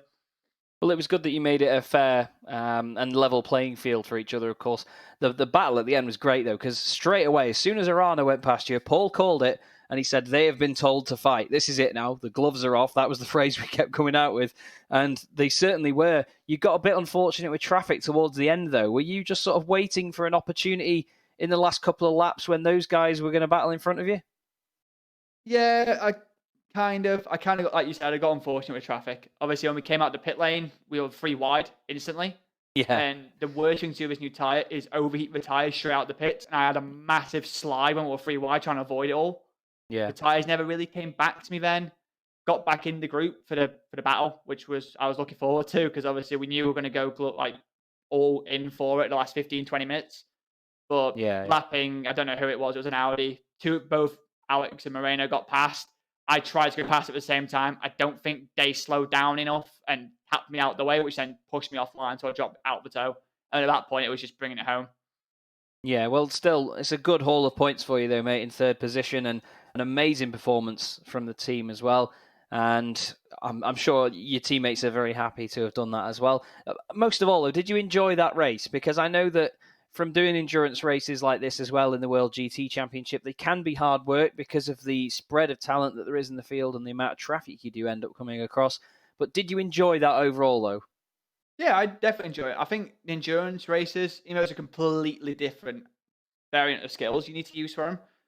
It's more intense, because obviously it goes, in that race, we knew it was going to go down to the last lap with how close it was. None of us could really pull away when we put our foot in for a lap. Yeah. So you're still on the edge. You have to be really smart coming through traffic. Obviously, I had a close call with a boosted car at one point. And yeah, overall, it's just a lot more. I think the endurance are more enjoyable sometimes. At tracks like Sebring, it was very good fit. Yeah, it certainly is a very, very good track for these sorts of races, and it showed tonight. Some of the stuff that we saw out there on track was fantastic, and of course, you and your team doing an amazing job. Before we let you go, though, Josh, of course, congratulations as well, and we do send our best wishes to yourself and of course your grandfather as well. We did note the tribute on the livery as well. Do you want to give a thank you to anybody on the stream, mate? Yeah, so thank you to you guys for the broadcast. I know I'll be watching that back. All the World GT admins, without them, none of the series could be happening. All the support Williams, obviously the last 4 days has been really tough with the family stuff. So Yeah. thanks to you for those boys. I wasn't even going to race at one point. So massive thank you to those. Obviously, well done to Renault on the win, Alex for second, and then all the sponsors. Smashing stuff, Josh. Well, very well said, mate. And like we say, best wishes to you, and I'm sure we'll speak again soon. Cheers, guys. Thank you. There we go then. Josh Thompson, great effort from Josh to finish where he did, and brilliant effort under the circumstances as well to be able to do that. We are going to move on to our next interview, and it's the man who finished in 4th place, just missing out on a podium here. But really, Ross, you after the first half of the race, you seem to be in just a world of your own, really. Yeah, I was thinking to myself, I'm doing pretty good at winning the GT 3.5 class. But no, it was quite an interesting race at the start. I really wasn't sure whether I'd be able to gap the prancing BMWs behind me, and Carl was just pushing me. Every time I got half a second on him, I'd make a mistake, he'd get it back, or he would just find a little bit of form in a couple of laps and get it back. And then maybe he made an error in the pit stop, or I'm not sure. My tires were in incredibly good shape for what I thought they would be.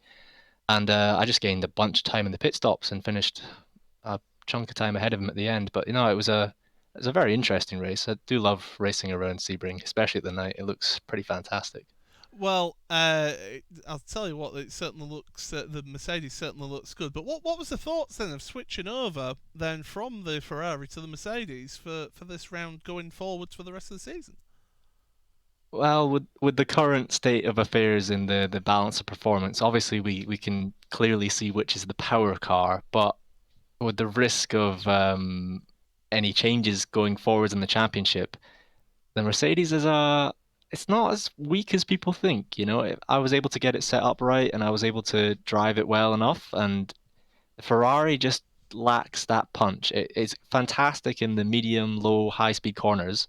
The turning is brilliant, but there is no power, and Mercedes has enough power to work with it and enough downforce to work pretty well on most of these tracks, and especially coming up to maybe, Daytona's on that list, Le Mans is on the list later on. As we all know, the Mercedes has got pretty good top end, so the thought was we'll change to something a bit interesting and see how we go towards the end. As a team, we all changed because unfortunately the teams had a bit of a rocky start with personal reasons or just injuries or whatever. So we thought we might have a bit of fun with it and change up the car. And just on that point as well, Ross, sorry to jump in, but I was noting at the beginning of the broadcast that with all you guys at Pure Sims as well, you've got a couple of teams in the championship. They're all in different cars. You've got some guys in BMW, some in Ferrari, some in McLarens. Having the Mercedes in there as well and having that extra data set, it must help you guys to figure out for future seasons and future rounds where the cars are going to be strong. Do you think that's the case that you guys have got there? Yeah, I think that having a larger group of cars, different cars for each team, it's useful because it makes things interesting. And the data set, I guess you could say you could take it forwards into next season or next set of rounds. But iRacing's always changing. You never quite know what's going to be strong where. Yeah. You might find a good setup. And all being in the same car is a risky thing as well, because if that car suddenly becomes, a weak car one week, or it's just faces the Nerf hammer, you could just be left stranded. So I thought, we'll spread it out. We'll get different cars, different teams, and have a bit of fun with it. Well, let's wrap this one up here. But before we let you go, then anyone you want to give a quick mention to whilst you're on the broadcast? I'll just say thanks to Pure Sims for everything that we're doing so far. I've only really just joined the team, and we've got off to a pretty hot start. I'm enjoying racing with the guys. It's proving to be more of a challenge than I've had before, certainly on iRacing. So I'm looking forward to that. And I want to say congrats to Mr. Sutton on his performance, the team boss. At the weekend, he looked like he was flying along in his car. So Yeah. it seems like good racing for everybody, and hopefully it stays that way. Well, thank you very much, Ross, and all the best for the rest of the season. Cheers, guys. There we go, Ross McFarlane for the interview there from the Pure Sims esports team. And now moving over to another one of our teams, one of the Pro-Am drivers, Daniel Lee from H2M Engineering. And, well, you looked like you're having a bit of fun out there in the Ferrari today. Just sum up your day for us today. This is a day that I've been looking forward to because Sebring is one of my strongest tracks in practice and quali. We were putting it up there. You know your good tracks, and this is one of mine. And having said that, it's jinxed. Immediately on lap 1 or 2, I'm going to get collected by someone else's incident, and that is what happened. So it was a uphill fight from lap 1 onwards, where somebody in the BMW lost the rear end on Sunset Curve on lap 1. I seemed to come out the worst of anybody there, so that put me down with my teammate Dean Powell, and we basically synchronized our strategies. We came in and did a half fill as soon as the tank had room for it, and ran opposite fuel timings to everybody else. So it really was a case of get your head down, pin some laps in, get some clear air, and I think it really helped us recover in the end. I think unless my sums are wrong, Dean's got the AM win from that. I've done all right. I've recovered as much as I could, but we really deserve better from this one. Were it not for that first incident, we could have been punching it up there in the top 10. But that's it. You look at the big picture in terms of the team, and you mentioned Dean Powell finishing top of the amateurs in 27th. You must be happy with how that's turned out for him and the rest of the team. Super happy. I mean, we've been communicating with each other through the race. Strategies have been linked up. It's been one of those really enjoyable races. This is why I like the endurance format quite a lot, because there's always a story for people to tell at the end. Trust me, if you had everybody in here for an interview, you'd be here for another 2 hours itself, because everybody's got their own story about what happened to them. And what happened to us is we just had to hope that when the pit stops rolled around, we'd already got ours out of the way, pin some good laps in, try and get past people that were holding us up, or defend people that were lighter than us at that time, and then let it all settle at the end. And Pete Harrod, I don't know whether you would have seen that, but I must have been on his bumper the whole way.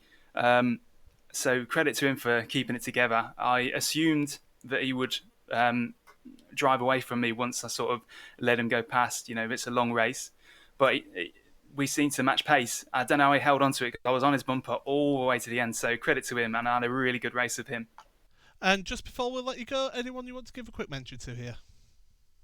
Just a shout out to H2M Engineering again. Good guys in Leicester, engineering shop. They make hard to make components, hence the name. They'll carry on working throughout this. So thank you very much for the league and the stream, and see you next time. Well, thank you very much, Daniel, and all the best for the rest of the season. Thank you. And that's what it stands for.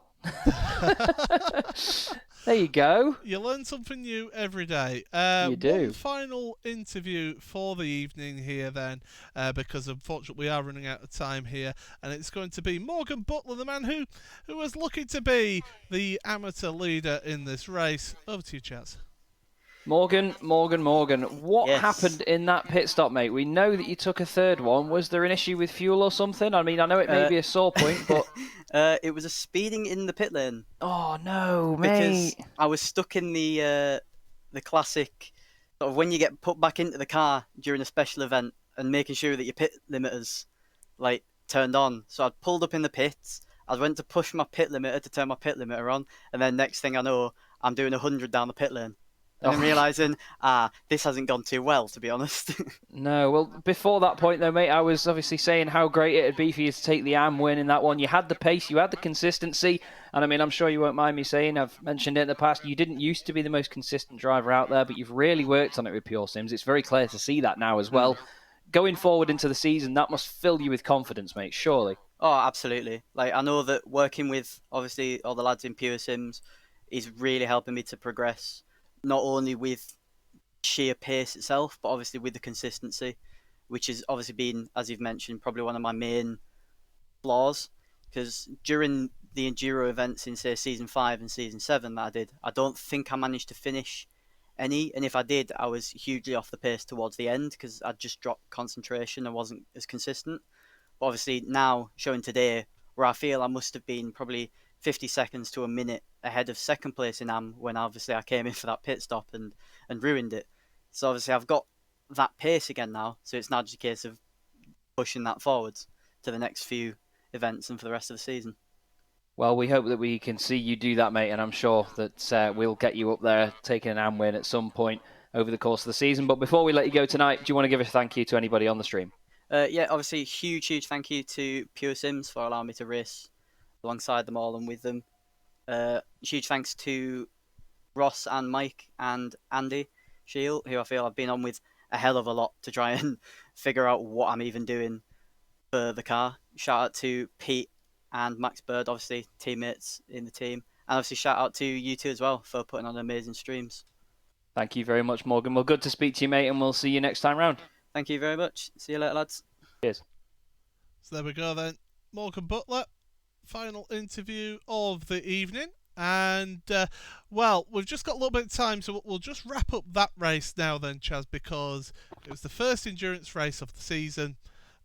We've seen the utter domination from Williams Esports, but we saw some really close battles in and around your Pro-Ams and also your Ams as well. And that mixture as well between pros and Pro-Ams as well. Those battles really were quite intense throughout this whole race. Yeah, definitely, and I think the pit stop's been in there and a couple of guys on different strategies. We saw Matt Bunn pitting early as well, took the tyres, and the pace and the confidence that he had straight out of that pit stop was fantastic. He was sending it down the inside of people, late on the brakes, maybe a bit of contact, of course, that we saw with the McLaren, but it's going to happen when there's such a speed difference. Any one driver could be guilty of that over the course of an endurance race. But in total, like you say, the Pro-Am and Pro battles, even some of the AMs mixing it in there with the Pro drivers as well, further down the order into sort of top 30, maybe just on the edges of the top 30 a bit. There's no definite confirmation that everyone is in a set class and we're always going to have all the Pro drivers, all the Pros and all the Pro-Ams and then the AMs. And that's what I love about this championship. These Enduros, as Josh said earlier in the interview, it's a very different mindset in these situations, and seeing how those drivers adapt to it tonight was a real talking point for us, and I can't wait for the next time we get to go endurance racing in this championship because it's going to be absolutely tantalising. Well, that's going to be in a few weeks yet before we go endurance racing next. What we can show you is where we are next week, which is Road Atlanta for 3 sprint races. So that's going to be interesting to see how that one goes on. We then take a week off just to give the drivers a bit of a break.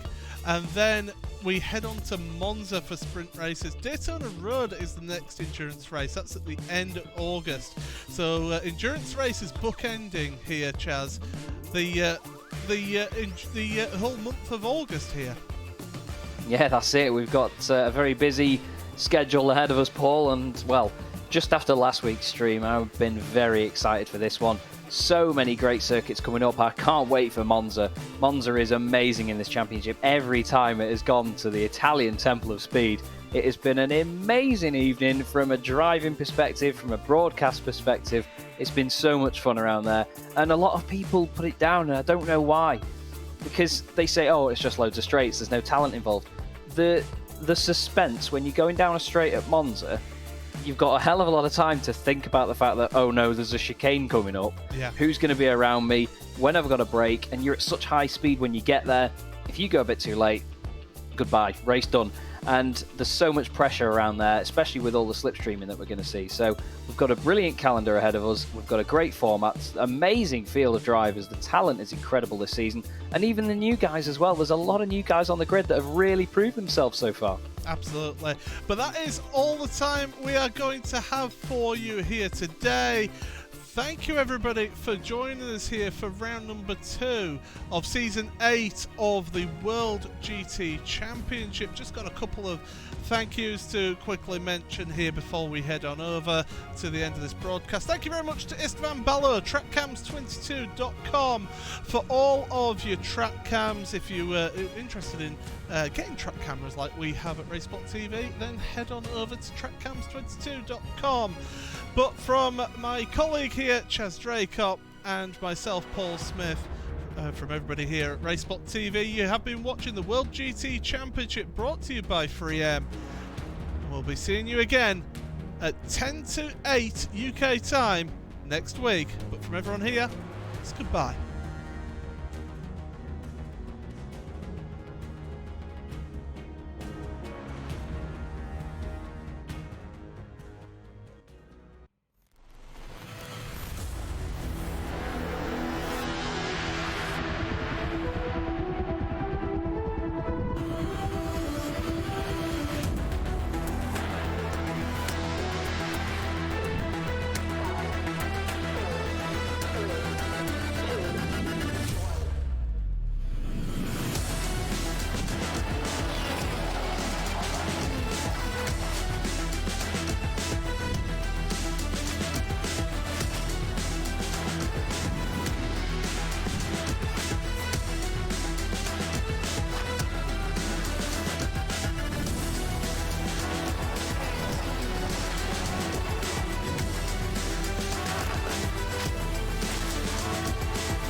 Sometimes I'd like to be alone in my own mind.